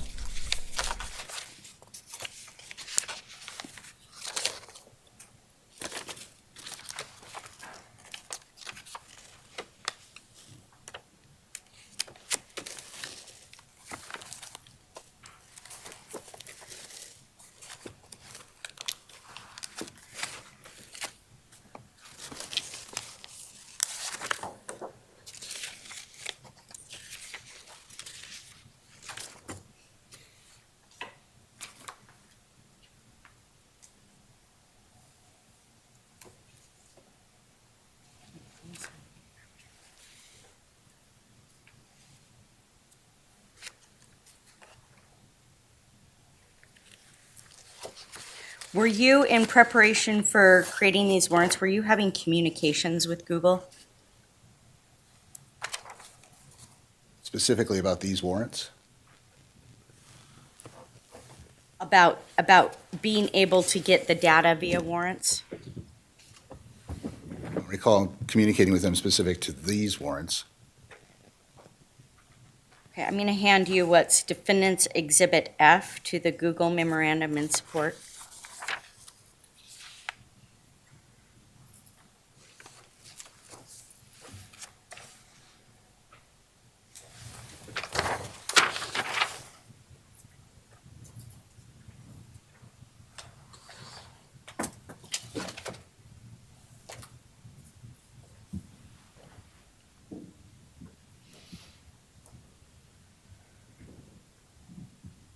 You recognize that?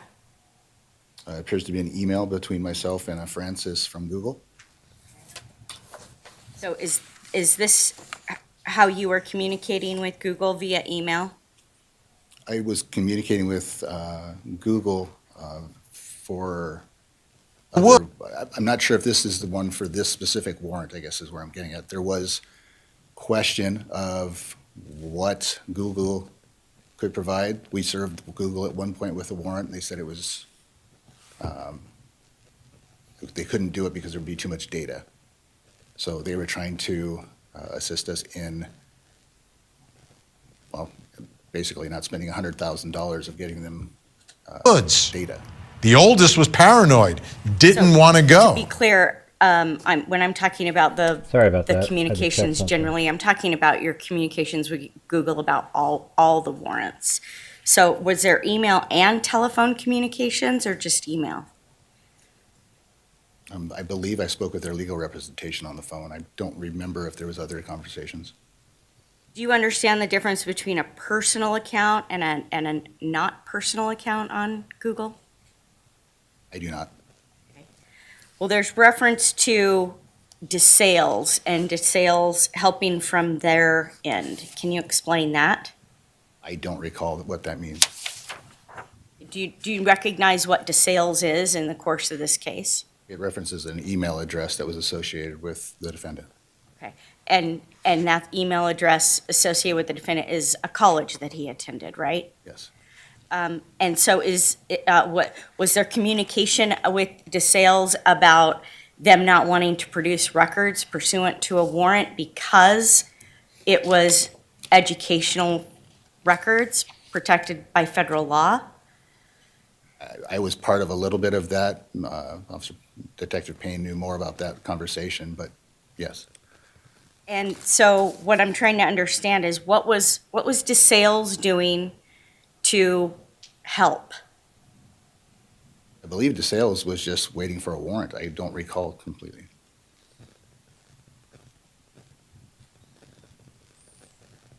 And did you serve the Google warrants? I believe I did. I believe you said you did? Yes. And consistent with what you've said earlier, you did not include an affidavit in support of search warrant with No, that? ma'am.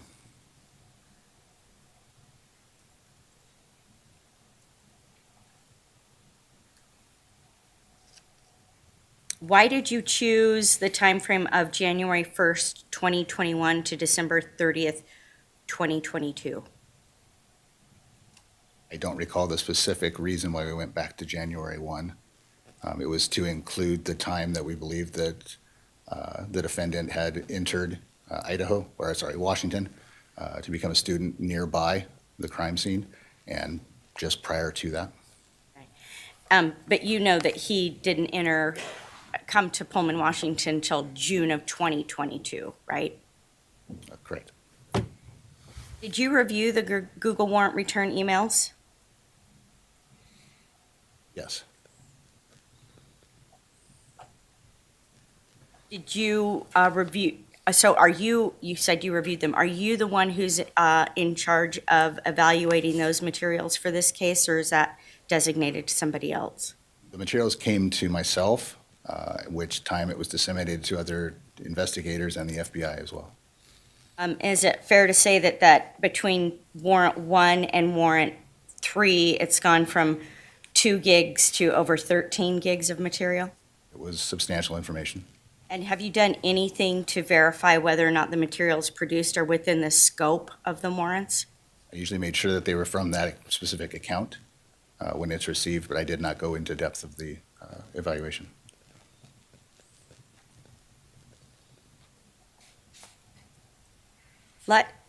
Let's talk, the final area is about the Apple warrant. What was your role in those warrants, in that warrant? Sorry, not plural, singular. I don't remember that specific one. I know I was involved in a lot of the Apple iCloud warrants.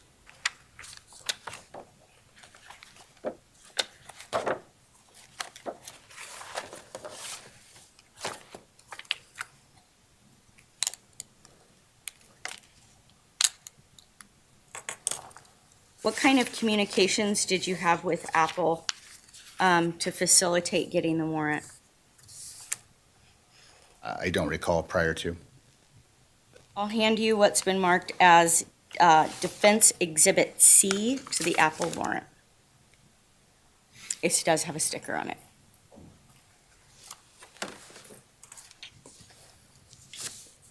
And it's not to the Apple warrant, it's to the memorandum in support. Exhibit C attached to their memorandum dated, exhibit sticker dated 11/14/24. Appears to be a printout of some emails.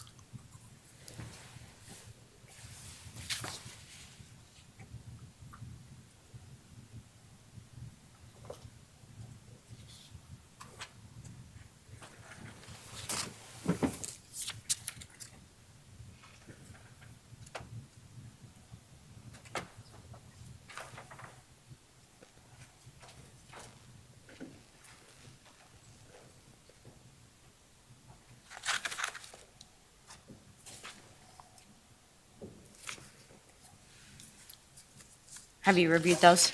Yes, ma'am. Can you, does that help refresh your recollection regarding what communications were occurring? It appears that there was communication between Apple and FBI. Okay. And were you included in that? I believe I was. Okay. And did that include chats? I believe the word chat means to chat, to talk.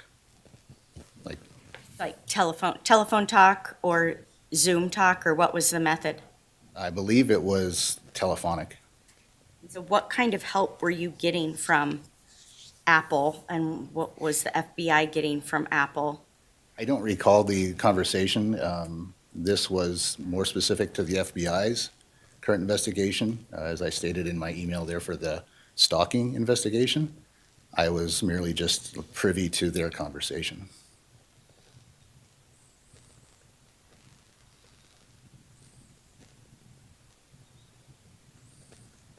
Have all of their materials related to that been turned over? Who's there in that sentence, Counsel? Pardon? Who's there in that sentence? Sorry, FBI. I do not know. I wasn't, I don't know. I have no further questions.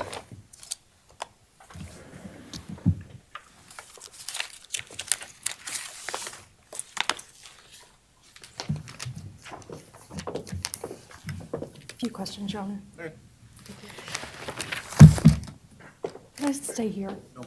Okay. Let me move. Just a few follow-up questions. When you received the evidence back from these various providers, did you have access to what we refer to as affidavit for search warrant and Exhibit A? Yes. Okay. And did you use that to determine the scope of what you would be searching for from those providers? If I was to be doing the investigation, yes, I would have looked at those items. And you testified that several investigators helped MPD in review of evidence back from providers. Yes. To your knowledge, did those investigators have access to the affidavit and the Exhibit A? Yes. I don't have anything further. Thank you. Any redirect? No, Your Honor. Thank you. Thank you, Your Honor. I have no further witnesses. All right, why don't we take a 10-minute recess, and we will then pick up.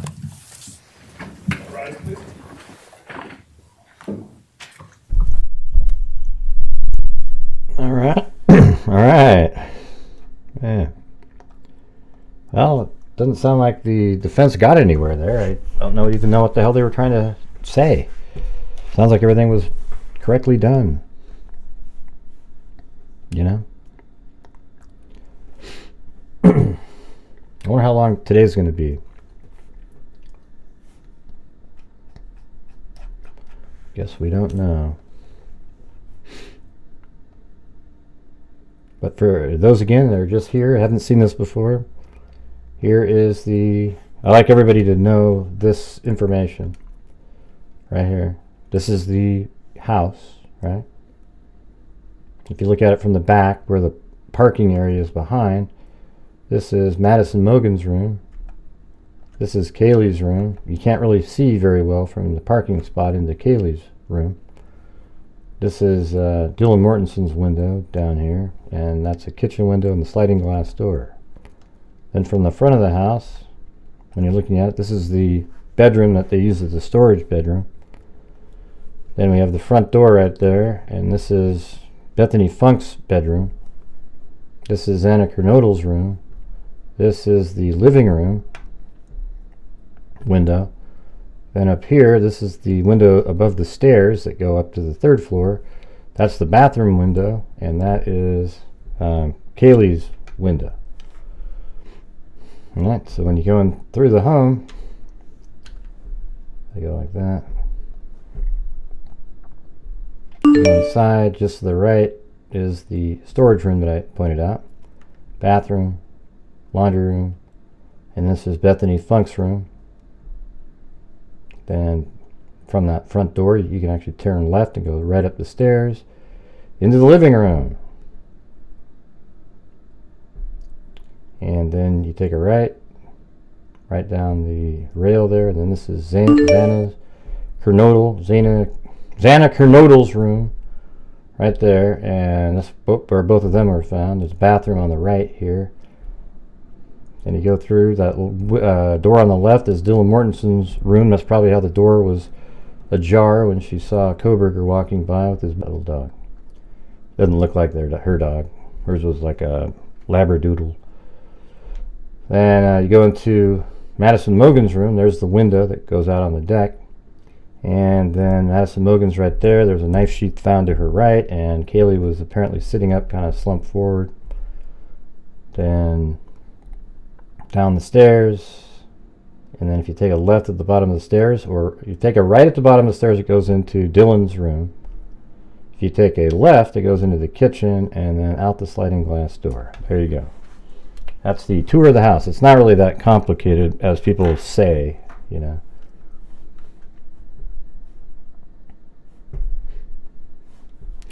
But hey, guys, you know, if you guys could please help support the channel, I would appreciate it. We're not doing quite as well as yesterday, but it's going to be the same kind of long day again. So if you guys can help support the channel with the coffees or the super chats or whatever, I would appreciate it. It keeps the channel going, trying to make up for some of the few days during the month that were terrible. And, you know, I want to be able to give at the end of the month. So if you guys have the ability to, I'd appreciate it.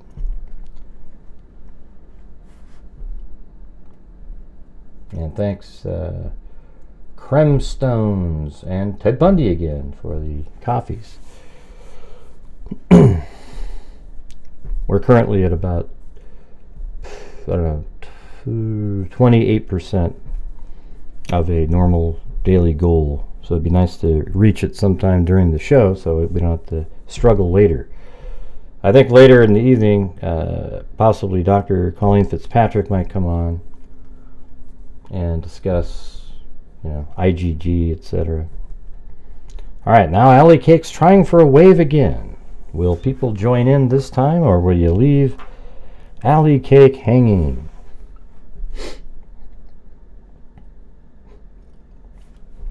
Let's see.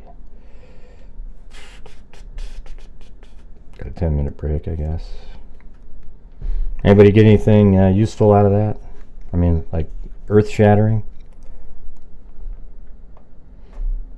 I think yesterday it was pretty amazing that Ann Taylor actually admitted that you know, Kohberger was seen on a camera and verified that that's his vehicle anyways. You know, right in the loop path that the vehicle took. So if you're not aware and you weren't here watching, the vehicle was verified right here. And this is exactly on, this is the loop right here that I identified a long time ago. I also said it could go like this. And apparently there's a camera here that picked him up, so that might be exactly where it went. Yeah, I probably could go, maybe even edit that now. Move this down over here. I think that's probably what happened.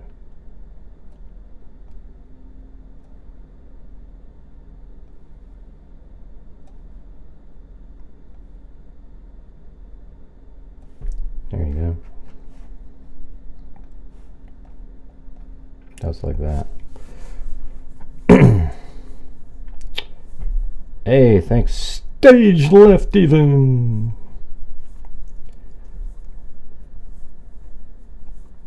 Yep, we've been on now for almost 2 hours. In his face on camera. I think it's just the Elantra. And that's him, you know. Yeah.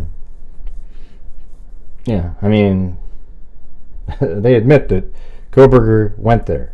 He was driving around. So that's obviously his car, and they know it's his car because the license plate's on it. And they've already admitted that he was driving around that night. So, you know, it is Bryan Kohberger, you guys. And then his phone pings 28 minutes after the vehicle's seen leaving at a high rate of speed south of Moscow. Here, I'll play that part again. I put out a video earlier today. But let's listen to this right here from yesterday. But then you have this false narrative that looks like stalking, that looks like following, and it's not true.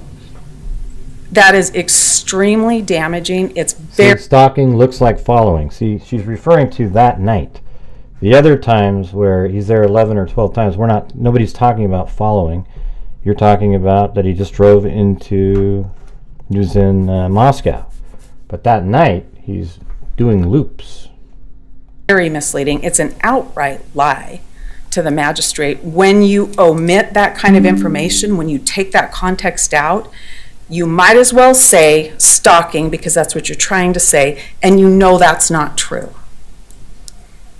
This court can rely on our proffer in D1B and in the cast draft report and in the cast final report because those dates change. The court can rely on the evidence that will be produced at a hearing from defense experts that will talk about the handoffs, the patterns of handoffs, and how misleading that paragraph was to the magistrate. The real story is exculpatory to Mr. Kohberger. He was not stationary around that house. He was never at that house. He did go to Moscow. He did drive around, but he wasn't over there. And the phone records absolutely show that. So, you know, I guess it could be that she's talking about all those multiple trips that he took out there. But it also could be that she's talking about that night. And I know I'm really loud because I've boosted up the audio dramatically, so I guess I have to talk like that. The reason she could be talking about that night is because if you listen to this next one, she literally admits that his car was there. Watch.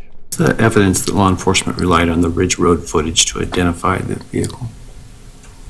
What did they rely on? And see, that's what I think what he was really trying to get at is what did they see that identified it? And he wanted her to say, oh, his license plate. What's the evidence that they relied on Ridge Road, which you say doesn't show anything? What's the evidence they relied on that to ID the vehicle? They relied on the Ridge Road camera, and you can see that in the emails from IMO and the other law enforcement officers when they say they have Paradise Creek Road, and then they say we finally got a good one, and it produced to us is the 1125 Ridge Road footage and photograph, and that's the only one that you can make a positive ID on. Right, see, so she's admitting that's the only one that can make a positive ID, so it really is a positive ID. But all the other ones, it's too blurry. So she wants you to believe that those other sightings that you can't see the license plate isn't him. I mean, it's ridiculous. So she said Paradise Creek Road. Let me see where that is. This is Paradise Drive, so let me see where that is. Maybe I got that wrong. Paradise Creek Road. I don't think that exists. Oh, there it is. Okay, that was when he was coming in, right? Oh, interesting.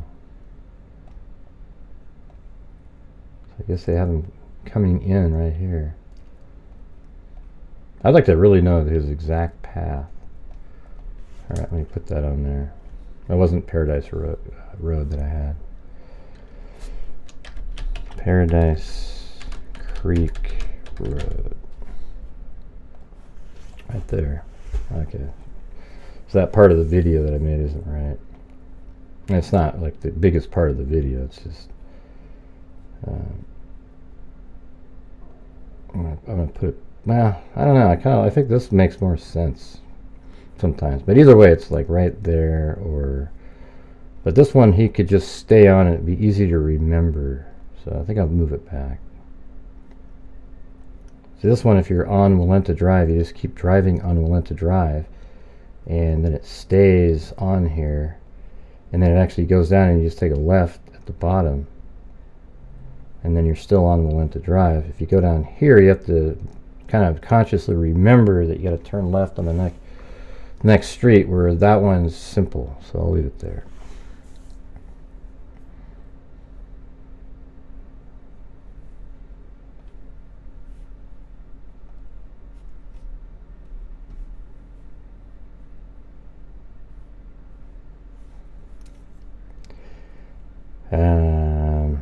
What do we got in here? We got some weirdos showing up. I don't think so.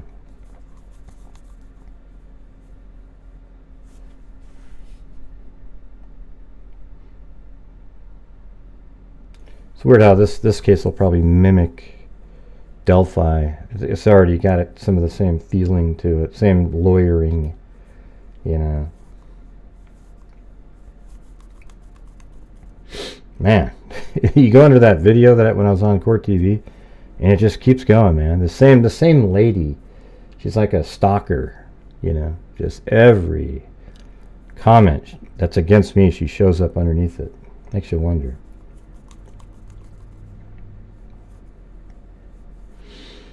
Yep, it's gonna be a struggle today, Alley Cake. I just have that feeling. So here in a minute, we're going to have the court back in session.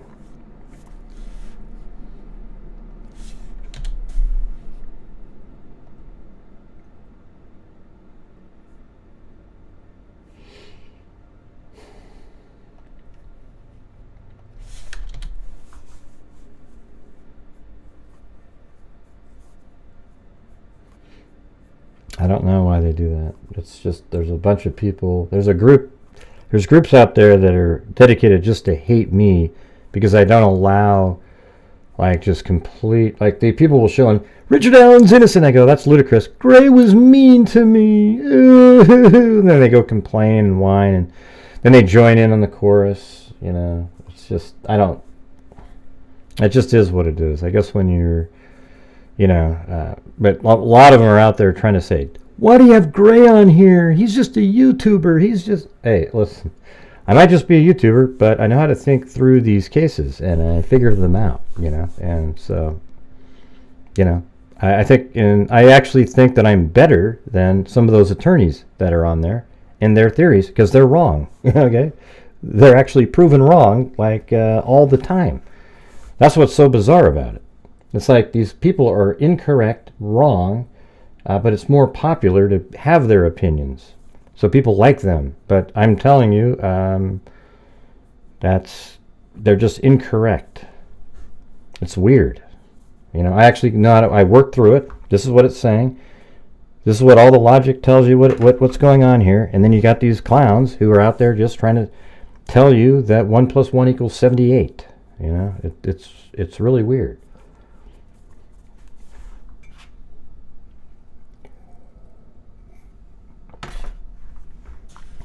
All right, let's get some. Maybe we can get, if you guys don't do the super chats, maybe we can get some more coffees out there. That'd be great. Got to keep the ball rolling here. I'm trying to picture how it would go if there was a trial and we're doing this. Is it worth it? I mean, 8 hours is a long time to be sitting in a place doing a stream, and you're not getting the support. So yesterday was good, sort of a nice smooth day all the way through. Today, not so much. One YouTuber links Bryan with other murders across state lines. Yeah, he doesn't really link them, CC. They just say that there's a link. There was one that they looked into that he did, but we don't know. Well, he wasn't around. They said he didn't do it. So here's what's weird is they go, hey, Bryan Kohberger was looked at for this crime, but they deemed he didn't do it later. So why is that a news article then? Okay, you just said he had nothing to do with it, so what's the point? I know I'm talking loud. We have it boosted up 10.3 decibels on here. So if I lowered it back to normal, it'd be about like that. Testing 1, 2, 3. But when they come back on, they're talking so low, you need it up higher. Jesus, you guys are boring as hell. Like there's no comments. It's just dead as a doornail.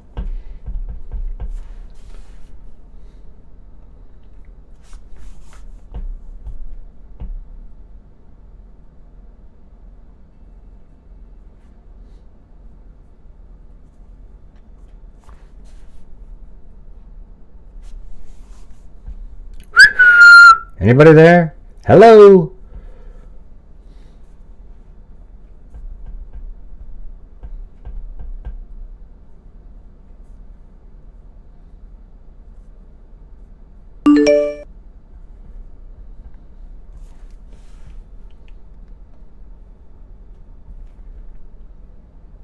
Welcome, everyone.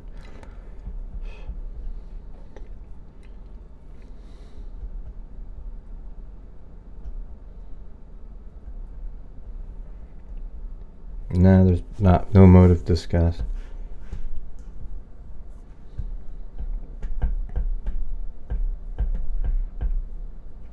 Has there been a motive discussed? Well, I mean, it's obviously... Well, I mean, I think there's a sexual component to it at some point. Well, Ted Bundy sent me a coffee again, but not another soul. Yeah, I mean, there's a sexual component to it, but, we don't know what he was going to do. Because I think he was going to go in and he thought Madison Mogen was going to be by herself in her room. And she wasn't. He had to battle, and then he had to battle Xana and Ethan, maybe because there was noise going on and they heard it. I'd like to know more about what Dylan said when she saw one of them running down the stairs. Did she really see that? Did one of them run down to maybe help and then run back up? I mean, that'd be crazy, right?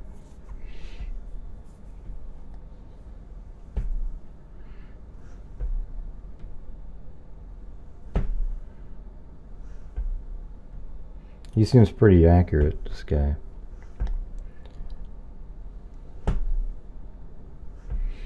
Hey, thanks so much, Ozzy, as in Ozzy Osbourne.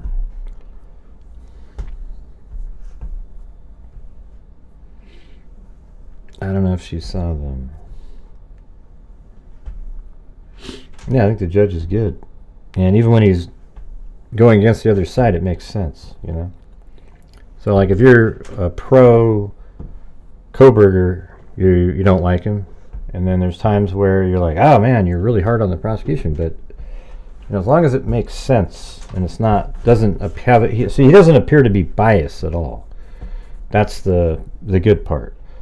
Like in the Justin Ross Harris case, that judge was about as biased as you could ever imagine. I mean, it was embarrassing. It was scary, actually. It was weird. It was strange.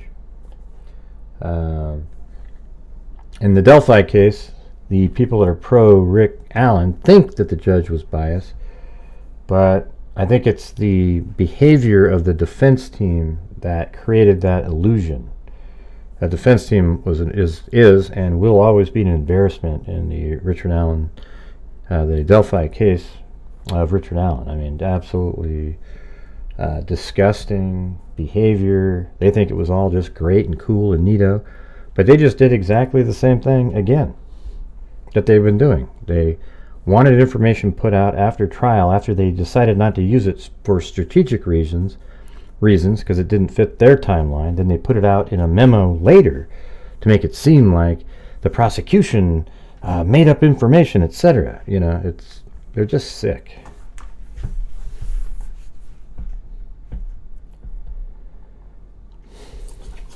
Yeah, here we go.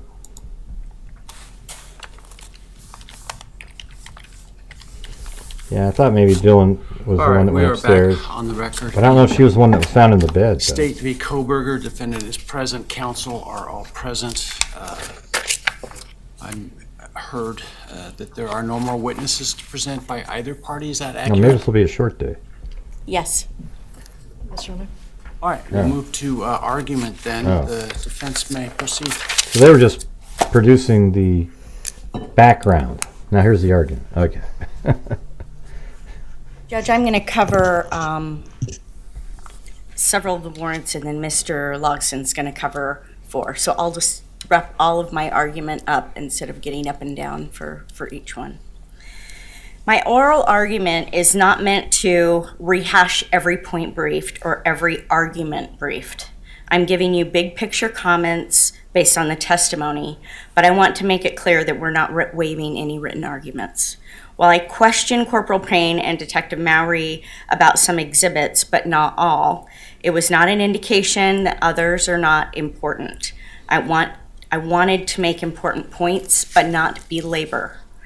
With IGG and Franks having been addressed yesterday, and the fact that the primary issues that I'm addressing have to do with general warrants, I'm not going to rehash those arguments, and I'm going to focus on the legal issues, beginning with the AT&T Warrant 1, Pin, Trap, and Trace, also known as AT&T 2, and the cell phone / USB drive. The Fourth Amendment requires particularity sufficient to prevent the exercise of discretion by an executing officer. The particularity requirement's objective is that necessary searches should be as limited as possible. A search warrant must be particular enough so that, as to what is taken, nothing is left to the discretion of the officer executing the warrant. The government cannot seize the haystack to look for a needle. And there is an undisputed privacy interest in cell phone data, including cellular site data pursuant to Carpenter. All 3 of these warrants were issued in December 23rd and early January 2023. The 2 AT&T warrants were issued on December 23rd, 2022, within an hour of each other. The first did have a temporal narrowing. AT&T 1 had November 12th, 12 a.m. to November 14th, 12 a.m. The warrant itself was extremely broad and did not incorporate the affidavit. In support of this actual failure to incorporate, the officers admitted that they did not incorporate in the search, but to the extent that the state is going to argue that when the warrant says upon offer and proof, that is the same as hereby incorporates an affidavit, I pointed out the language in certain search warrant affidavits to show you that they do know what it means to actually use the language herein is incorporated Exhibit A, and that same language is not used in a single search warrant affidavit. So the incorporation that would be a remedy for this issue potentially of particularity doesn't exist when the warrant the search warrant affidavit is not included. Even if, for some reason, you were to determine that there was English language meaning upon proof, an oath is the same as hereby incorporated, the language in the search warrant affidavits themselves is extremely broad.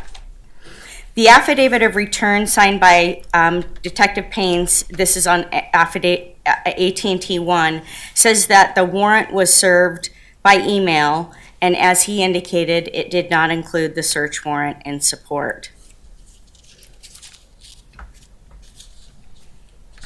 The description of the property in Exhibit A to AT&T described the property as just a phone number with no other description of the property, which indicates a lack of knowledge of what was actually seized and going to be searched. The second AT&T warrant and install pin trace was requested within 1 hour of the first warrant return at 3:50. The data from warrant 1 was analyzed such that by Special Agent Balance, such that Detective Payne was relying on Balance in his affidavit to support it by saying that the data that had been in their hands for less than an hour supported that the phone was possibly off going south on Pullman at 2:42 a.m. And there is just got to be a question for everybody of how does this massive amount of data get analyzed in an hour to create a second, broader warrant. The warrant language in AT&T 2 pin trap trace is extremely broad, and the time frame goes from June 23rd, 2022 to present. The crime of homicide was stated, but the date of the crime was not stated. There was no other specificity in the actual warrant. The warrant asked for extensive data, location data, timing reports, cell tower information, and installation of a pin, trap, and trace, among other many things. And when the warrant was served, a check the box form was included as a cover sheet to AT&T. Turning to the cell phone is first seized when Bryan is arrested. It's copied by Special Agent Tanzola without a warrant, and then that USB drive makes its way to Idaho in an unclear fashion. It sounds to me like it came back with Corporal Payne, who was there for the arrest. And when that warrant is obtained for that USB drive, it's put in a safe with just a copy of the warrant that has no date of the crime, and there's nothing particularized about what is to be searched. This creates a general warrant with 100% total discretion and nothing to limit the search. And if you believe that access within a database by somebody unidentified other than Maury, who's going to evaluate that warrant, that they're going to look and pull that finalized search warrant from the database that everybody supposedly has access to, looking at that search warrant affidavit, there's full discretion to search the USB drive. There's no limitations and no efforts taken to address that. Turning now to Google and Apple. A very instructive case on Google and Apple is the Idaho pilling case, which is 721 F-Sup 3D 1113 2024. It's almost totally on point with this case. It is a federal case out of the District of Idaho, but it really couldn't be more instructive in terms of looking at these issues with Google and Apple. There's without a doubt a recognized protected interest of private information in Google and Apple records. Google contained private emails, schoolwork, research among things, and Apple was essentially a copy of a phone and iPad that went all the way back to 2016. 2018 was an indication of when an iPad was purchased, but 2016, according to the documents that were prepared, were when it was identified that an Apple account was first created. Carpenter applies, and to the extent that there may be third-party materials like search history not related or documented, nothing was done to do any sort of segregation with regard to Apple or Google. For the Google warrant, by January 3rd, 2023, law enforcement knew many details that they could have used to narrow those warrants. They knew that Bryan hadn't been in Pullman until June of 2022. They knew the names of the deceased, which were not included as language in the Google warrant.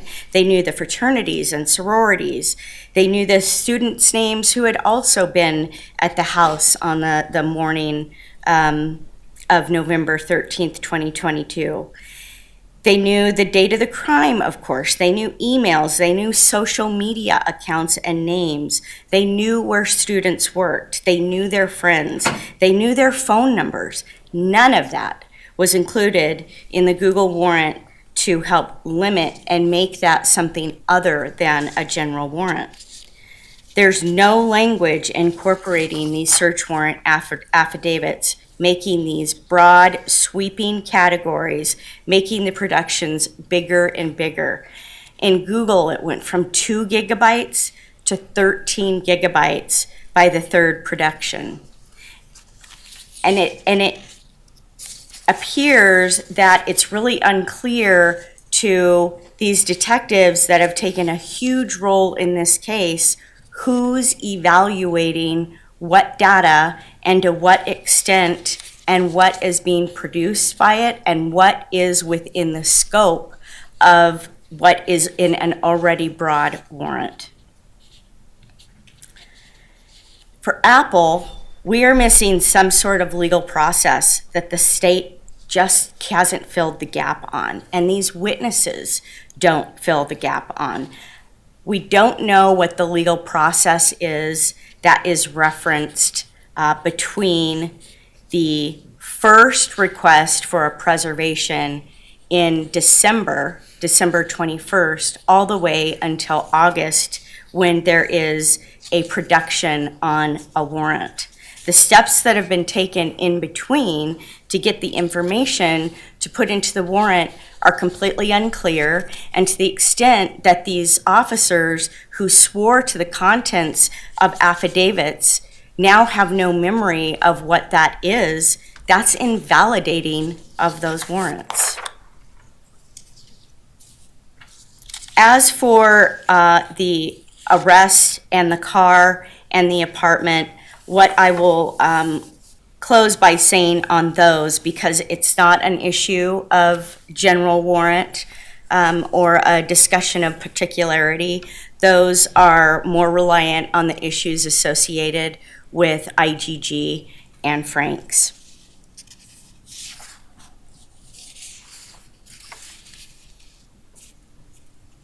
And with that, I'd ask that you find that the warrants that I've just discussed are general warrants, not particular warrants. Too loud. And they should be suppressed.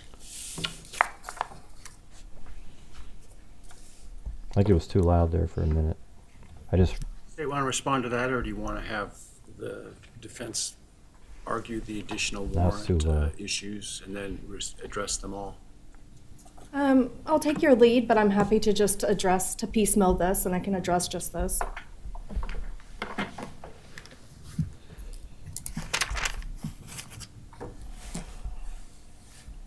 I can make this pretty simple for the court. We don't have to go down the rabbit trail that the defendant would like you to go down. The search warrants regarding the particularity requirement. And this group that we're talking about is Apple, AT&T, there was a first and a second, Kohberger's phone, and then Google.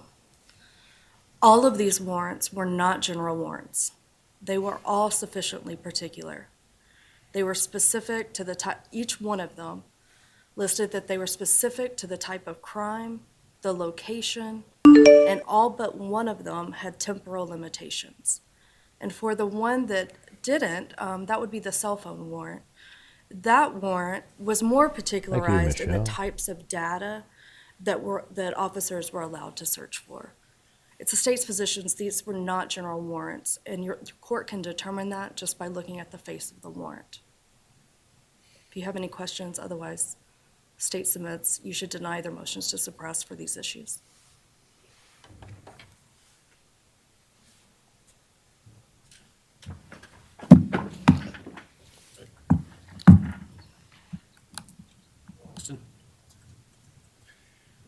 Your Honor, I was asked to argue the motion regarding the raid on my client's parents' home, the search of his person here in Idaho, as well as in Pennsylvania, as well as and the Amazon warrant.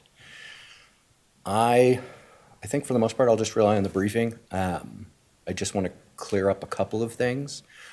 One of the areas that was covered in the Pennsylvania home raid was that the state had to have a valid warrant in order to enter the home. I think in the briefing it gets a little confusing, but the point was not that Mr. Kohberger couldn't have been arrested as he was walking down the street via the usual channels in which that could have occurred. The point was that they had to have a valid warrant in order to get into the home. The only warrant that they have is the one that we're challenging and via the Franks motion. And so that was the purpose of that argument. The other issue in terms of choice of law, it sounds like the state's kind of accepting that Idaho Constitution should apply. We set out a few different reasons why that should be the case, but it doesn't seem like there's a big argument going on there. So unless the court has questions about it, I'll leave that alone. And then the other issue that I wanted to touch on is the right of privacy in the information that we have in our Amazon goings about. Why should the state have to have a warrant for that? I thought we set it out pretty well in the briefing, but I think, the big concept and takeaway here is in Carpenter and Riley, the United States Supreme Court starts doing something different. And I think what the court is starting to recognize is that to a great extent, the United States has become a sort of panopticon. That is, the concept of the panopticon is you have a prison in which you only need a small number of guards because you have a very heavy-duty surveillance system. In the United States, we have via our phones, via the internet, much of what we do is now surveilled and very easily accessible. And so the fact that we have the third-party doctrine made sense when it was being adopted back in the 70s and the 60s. It stops making sense once all of this information is easily accessible in the way that it is. And so our point is that the judiciary has to have a role in this. There has to be a judge between us and the executive. Otherwise, we're essentially allowing the executive to know everything about us all the time. And so the state makes the point that, similar to the one that Professor Kerr made about going and getting bank materials, once those were things that could be done simply and efficiently via these records, a person didn't have to go out and get the cash. The state argues in this case, because of Amazon, Mr. Kohberger didn't have to go someplace to purchase items. All of that would have been out in public, but he's doing it on his computer, and so why should that make it private? And the reason why that has to become private, Your Honor, is because of the vast amount of information that is now so easily accessible to the government. If we don't require a warrant, we essentially put all of ourselves at hazard of being snooped on at any time. And so I also just want to just briefly bring up, I think yesterday the court had talked about privacy rights with the IGG databases, and I certainly want to make sure that we are preserving that argument. We included it in the briefing. We do believe that Americans have a privacy interest in the genetics they share with other people and that other people then place within these databases. So that is not something that we intended to abandon in any way yesterday. If the court has no other questions for me, I would rely on the briefing. Thank you. Thank you.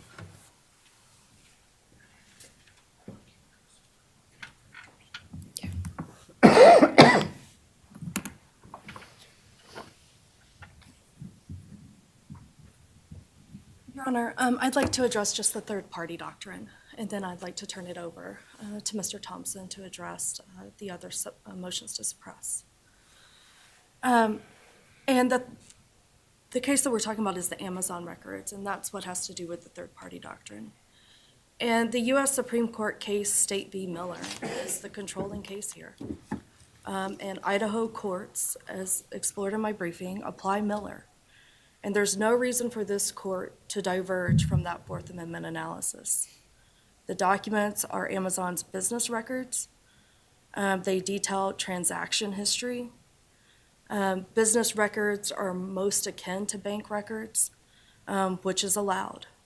Applying the court's reasoning from Miller, again, these documents are business records of Amazon. They're not the defendant's private papers. Amazon is a party to those transactions. They have a substantial stake in these records. And the defendant took the risk when he revealed his affairs that this information would be conveyed by Amazon to third parties, including the government. It's the state's position, and it should be the position of this court. The defendant does not have a Fourth Amendment privacy interest in Amazon's business records. Thank you, Your Honor.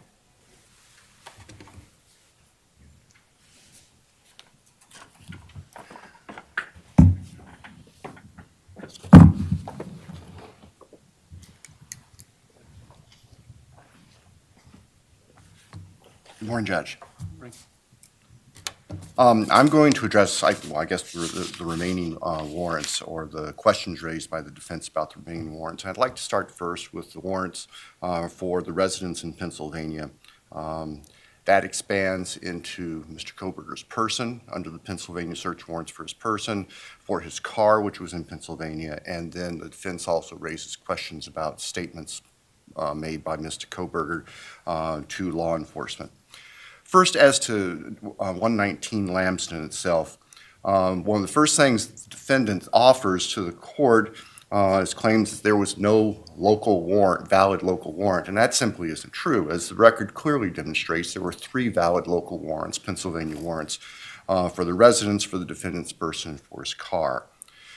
The defendant then asserts, and I appreciate Mr. Logston's clarifications, but essentially the defendant asserts that there needs to be a separate special warrant in order for Pennsylvania to take the defendant into custody as a fugitive from Idaho on our charges. And as we cited in our briefing on this, the statutes in Pennsylvania and Idaho are virtually the same, and they clearly contemplate that a felony fugitive can be taken into custody without a fugitive warrant under the circumstances that exist in this particular case. Now, if the issue is the law enforcement presence or access to the defendant inside his parents' residence, we would submit that's already addressed because the Pennsylvania State Police had a valid search warrant for the premises, for the defendant's person, and for his car. So they had lawful process to be where they were, where they found the defendant and took him into custody as a fugitive. The knock and announce, there was discussion earlier today and the explanation of what happened with the dynamics of the knock and announce. That's detailed in Sergeant Lang's statement, which now has a current cover affidavit to it filed with the court. That's S5. I'm not going to publicly go through all the factors unless the court wishes me to because they are quite incriminating as far as the applicable factors that would justify either an abbreviated knock and announce or, frankly, elimination of knock and announce entirely. And from what we have before the court now It's clear that the Pennsylvania police were operating in a dynamic sense, reacting to real-time information that was coming in.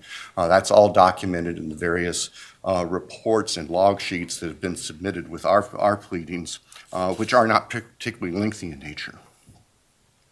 Finally, as to the defendant's statements, I think the key notion here on any statements the defendant made, and frankly, he really didn't make much in the way of incriminating statements, is there was never any interrogation.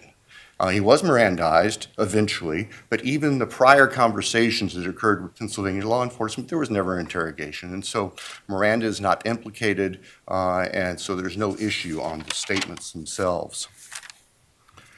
As to his car and his person, as I've already mentioned, there were valid specific Pennsylvania search warrants for each of those, so those are presumed to be lawful. There's been no substantive attack on those.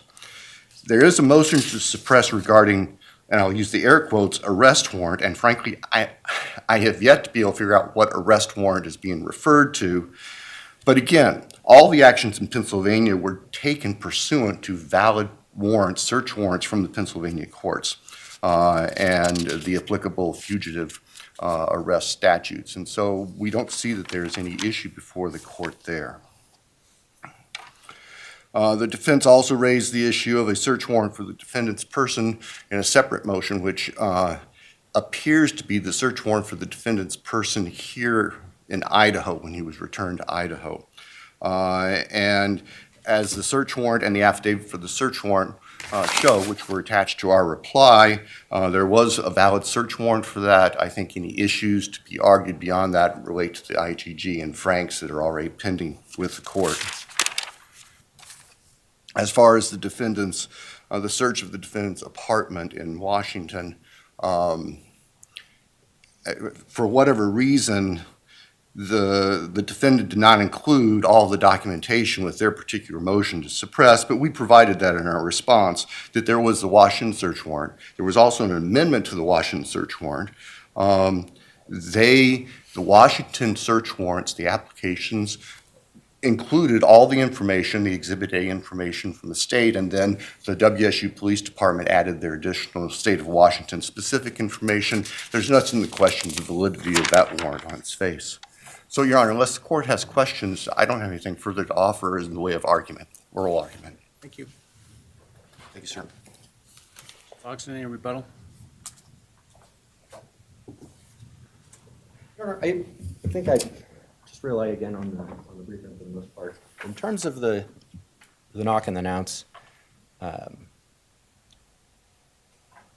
think the totality of the circumstances of this particular raid are something that the court has to be cognizant of.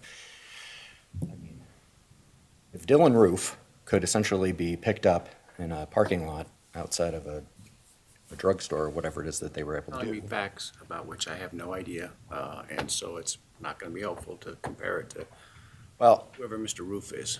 So, I guess the point is that in this particular case, the state manufactured the exigencies, if they had them at all.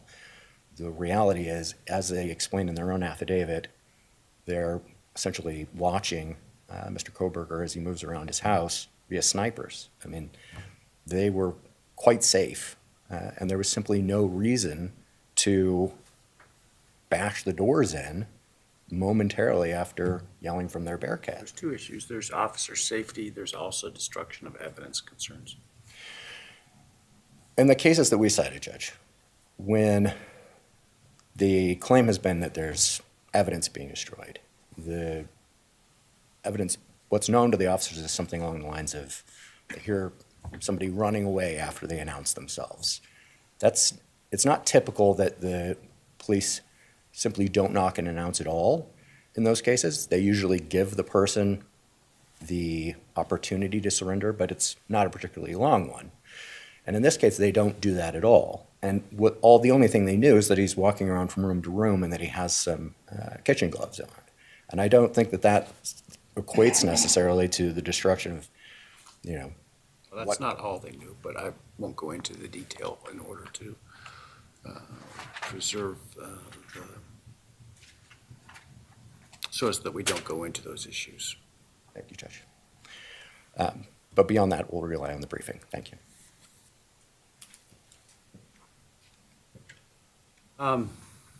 Okay. I'll take the motions to suppress under advisement and issue ruling forthwith. The next issue is the state's motion to compel regarding the defendant's expert disclosures. I'm sorry, Your Honor, the defendant's motion to compel the Did I say the state's motion to compel? The defendant's motion to compel regarding the state's expert's disclosures. We did file ours yesterday, so their motion may be coming. Well, I would be impressed if they had filed something already on that, given they were just served yesterday afternoon, so. They were. Thank you. Your Honor, we are here on our motion to compel, asking that the court remedy what the state has done with their expert disclosures. We rely on Idaho Criminal Rule 16 and the court's order setting out what we should do and when we should do it in this case. Let me ask a question from a framework standpoint. I don't know what these folks are going to testify to at trial, specifically as it relates to what they've disclosed. The way expert disclosure issues usually works, I don't tell a party what you have to specifically disclose about your experts. You disclose about what you think you need to disclose. If you haven't disclosed it consistent with the rule and you try to offer it, there's a good chance it may not come into evidence. That's the general framework, so I'm a little, I guess, concerned about what appears to be you asking me to tell them what to say in their disclosures. The court brings up a really, really good point, and I think it's a remedy the court has and one that we would hope and ask the court to issue in this case. I think when we filed the motion, Your Honor, we had a couple of disclosures that could appear to be disclosures with wiggle words in them. Yeah, wiggle words are not going to save the lack of disclosure. I'll let the state know that right now. The fact that you say, well, he could talk about anything else, doesn't mean he's going to get to talk about anything else. In an abundance of caution, we were worried about those words. I appreciate what the court's saying, and I'm going to make this really short. The lists are problematic for us. There are 4 or 5 experts with lists. I understand what the court said.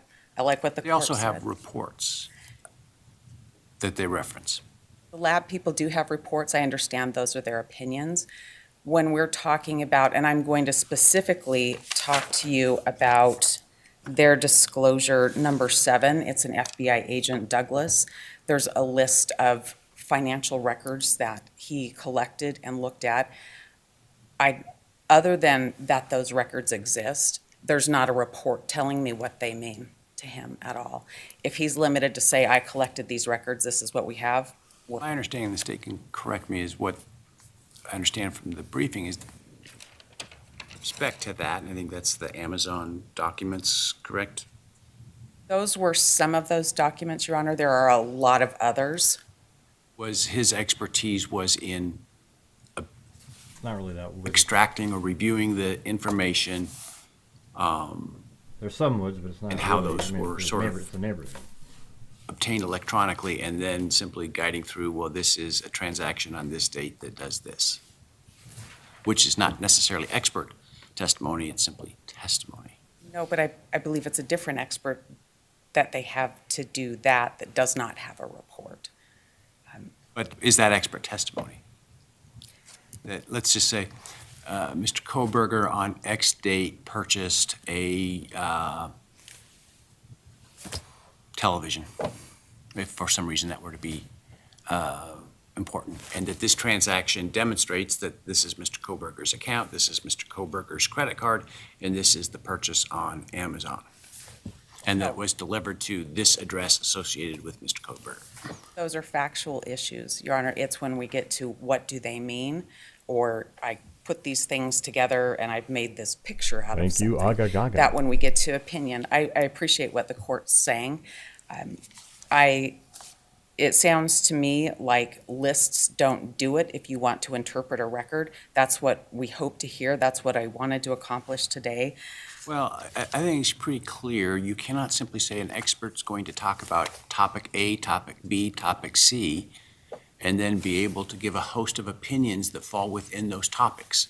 The requirement is to list what their opinions are and what they relied on to give those opinions. It's different than the civil rule. I don't think they have to give as much detail as the civil rule requires, but they have to at least give what the opinions are and I believe what they reviewed, as I recall the rule off the top of my head. I believe the court's about right. There may be another term or two in the rule that's specific, but I hear the court loud and clear. I'll point out one last thing and stop because I think I understand how the court interprets these issues and these rules. When you look at page 9 of the state's objection to our motion, and in the second to last paragraph, they tell you that they will continue to supplement their expert responses based on later discovery or whatever they decide to use. That whatever they decide to use has me worried. So I wanted to bring that up. I appreciate the court saying the court's going to apply the court rules and the discovery rules and follow the case law, and that's all we want. Thank you. And so that I'm clear, as the state's approaching to talk about this, in terms of supplementation, it's allowed. It needs to be seasonable, which means it has to be not just whole cloth new experts, for example, without good cause showing me why that's necessary. It needs to be seasonable in the sense of the timing of it based upon when the information was received, when it was determined it was necessary to supplement. And then obviously we'll look at that in relation to what may prejudice the other side in terms of the timing of it. Certainly. I understand that. Their discovery deadline has come and gone.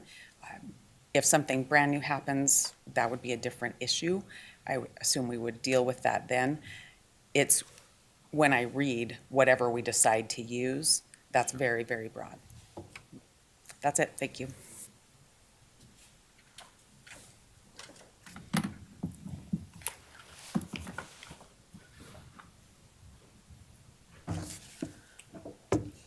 I can keep this pretty short. I don't think that there's really much in dispute at this point. State's position, we've complied through our expert disclosures with Criminal Rule 16b-7, as well as your court's scheduling order. State understands the framework that you've outlined. We were under the same impression, and I don't think that there's anything else in dispute. Yeah, so let me give you a word of caution.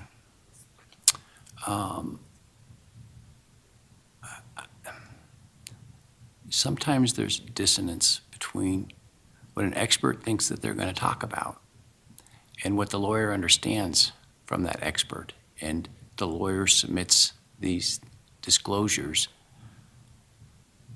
And I think it's really important that you be on the same page if you don't have a specific written report from the expert about what it is they're going to talk about, and make sure that you have supplemented and that you have provided a listing of the opinions that are going to be provided and whatever else is required under the rule in terms of what that's based on. And I would encourage both sides to over-disclose those opinions in caution rather than under-disclose.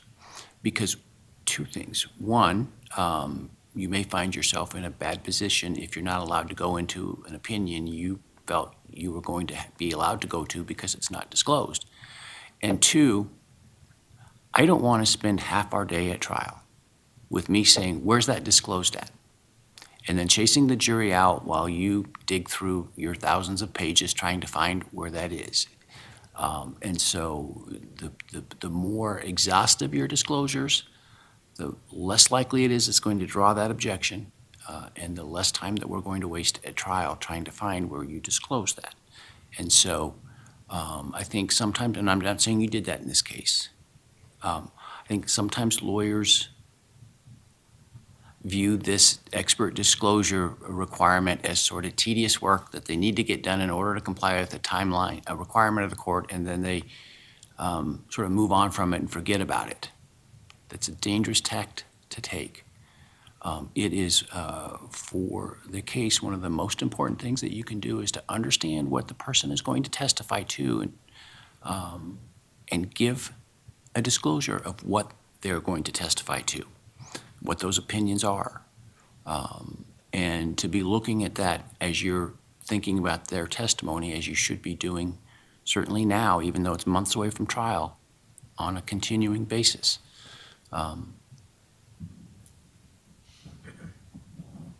So I would really stress the importance of that in a case, particularly of this import.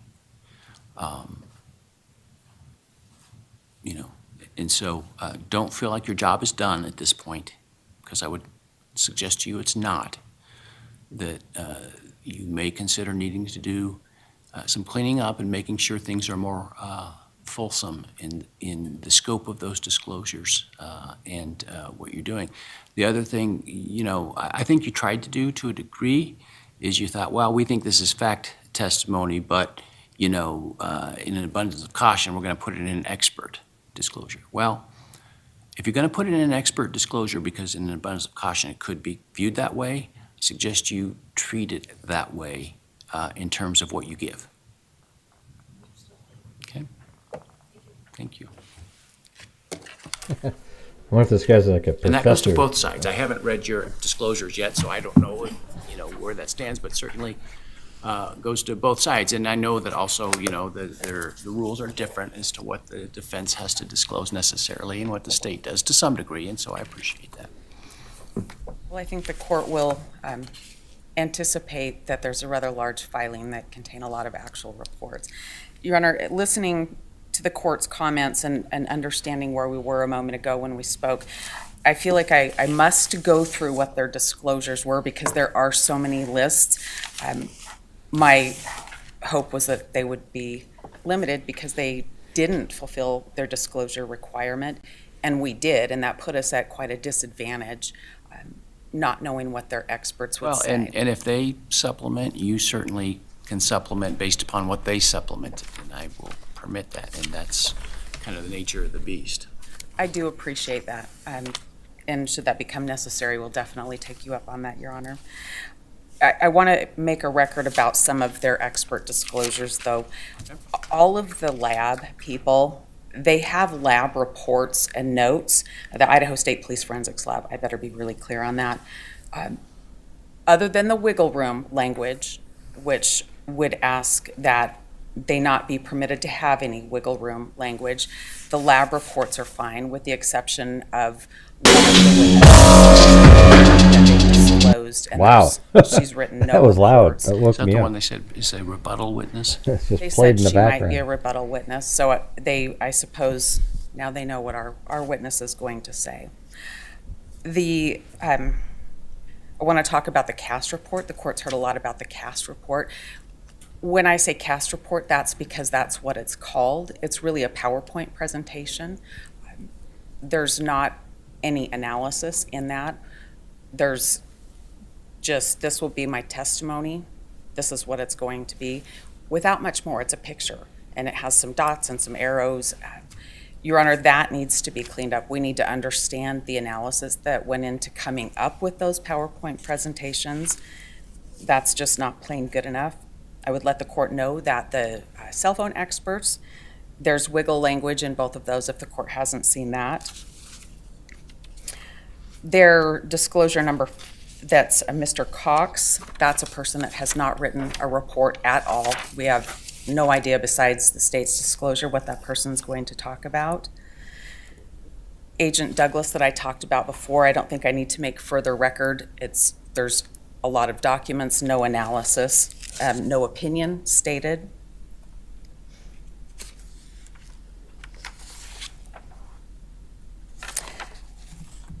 We put several of these in our pleadings, and so I won't go through all of them. I'm highlighting the ones that we're really concerned about.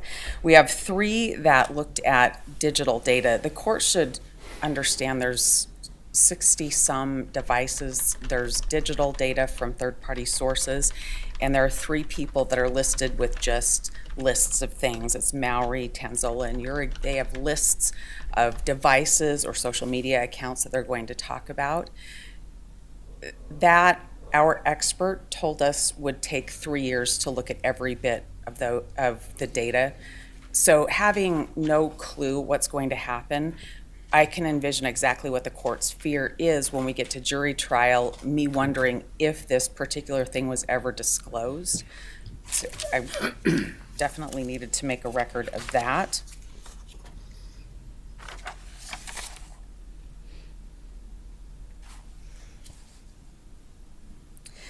Further, with the lab personnel, there's a caveat that says they'll talk about other people's reports and other things that are outside of their report, in addition to some of the other wiggle language that I referred to.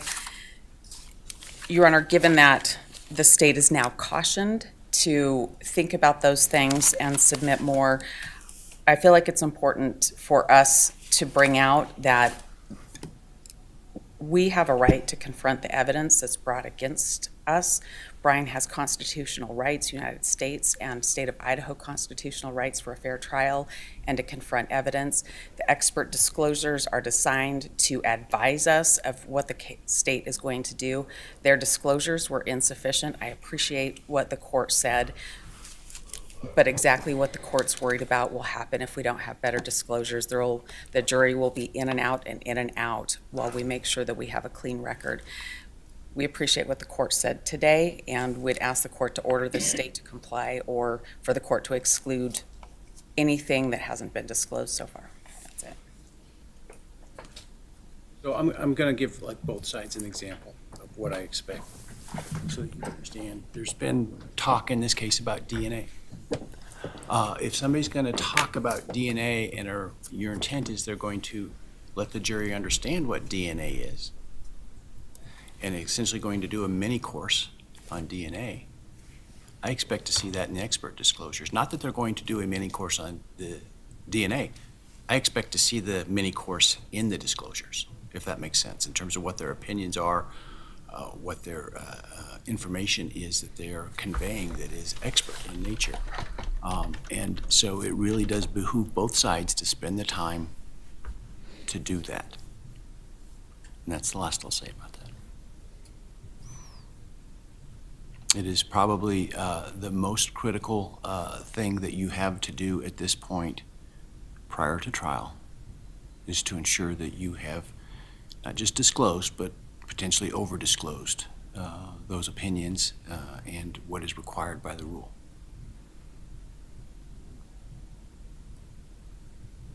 All right, is there anything else with respect to those?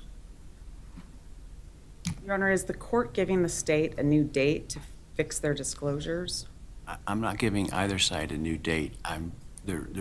You understand, I think, what I expect. So you can choose to try to supplement those.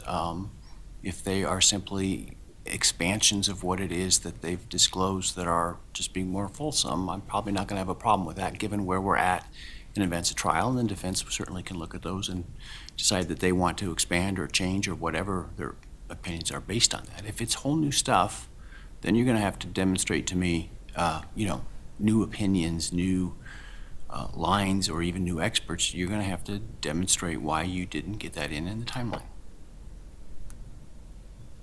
Thank you. Okay, is there anything else that we need to take up today? Nothing from the defense.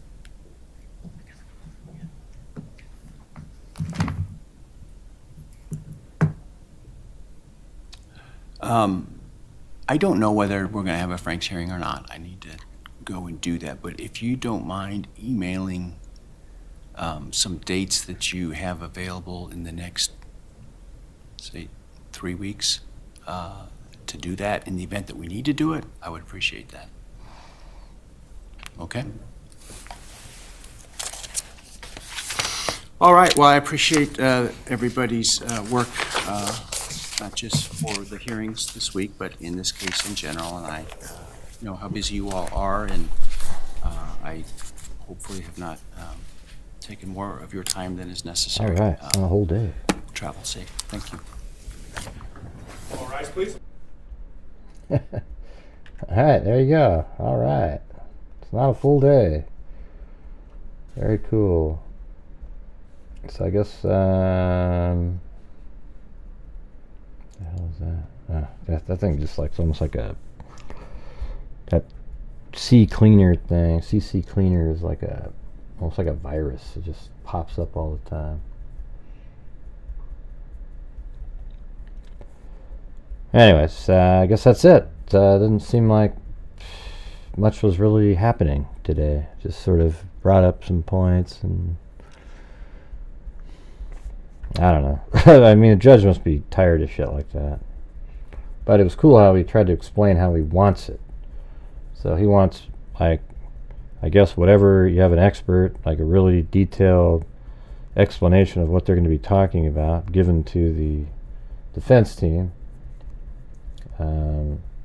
so that there isn't, constant sidebars and objections, etc. So, all right, well, I think that's going to do it for me. Thank you guys for being here and watching.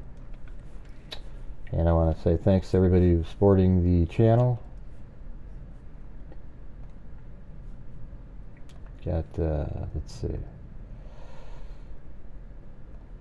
see, we have Calico 123, Pauline Buckles, Be Kind and Mindful, Joseph Brennan, Sybil Bergeron, Jeremy Pearson gifted a membership, then Dickie D, Your Gypsy, then Jeremy gifted a membership, then Shelley Ann, Georgina Stoliker, Allie Cake, Jeremy Pearson, Wonder Woman, May Flowers, Allie Cake, Susie Clue, Stage Left Even, Ozzy, Allie Cake, Aga Gaga.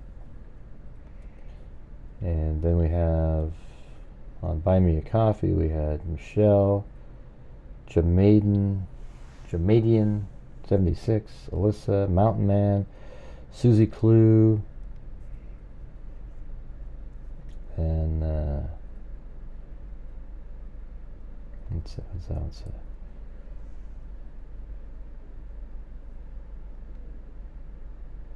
I don't know what that is. And then Ted Bundy, a bunch of times, like 5 times or 6 times.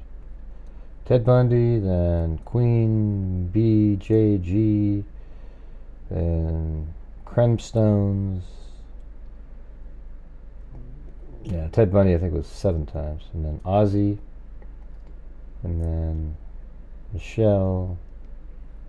And then Mark on PayPal. Alright, you guys, thank you so much. And I guess we'll see what comes up next.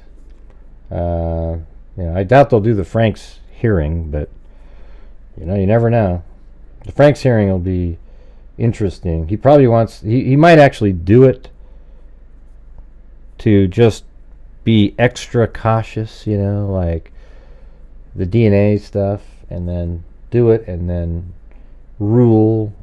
I think he's definitely doesn't see really an issue with the DNA. And I don't know what the hell Court TV's title yesterday was, like FBI. I mean, it was like totally not the reality of it. The FBI violates Kohberger's rights. No, they didn't. Jesus. That's ridiculous. He wasn't even in the database. Probably for a reason. All right, thanks everybody. We'll see you guys later. And as I always say, until next time, be safe out there. Yeah, I've been doing this true crime thing for quite a while now. And during this whole time, I have not seen one person that is a crime dissector. rejector. I'm a certified human lie detector. Gonna get ya on a stretcher if you try and play me like an old projector. Crime sector is my nectar. Professor Greg is gonna give another lecture. Crime collector, freak connector, and I'm always gonna be a pup protector. Fool deflector, interceptor, and I'm meaner than a spectre with a vector on his spectre. With all respect, y'all, just remember I've a type of fucking gesture. I have no agenda, I'm no pretender, and I'll serve it to you straight without the blender. And in the end, I'm gonna send ya on a mission to reveal the true offender. Yeah, so I'll just get right back to work. All right, everybody? Talk to you later.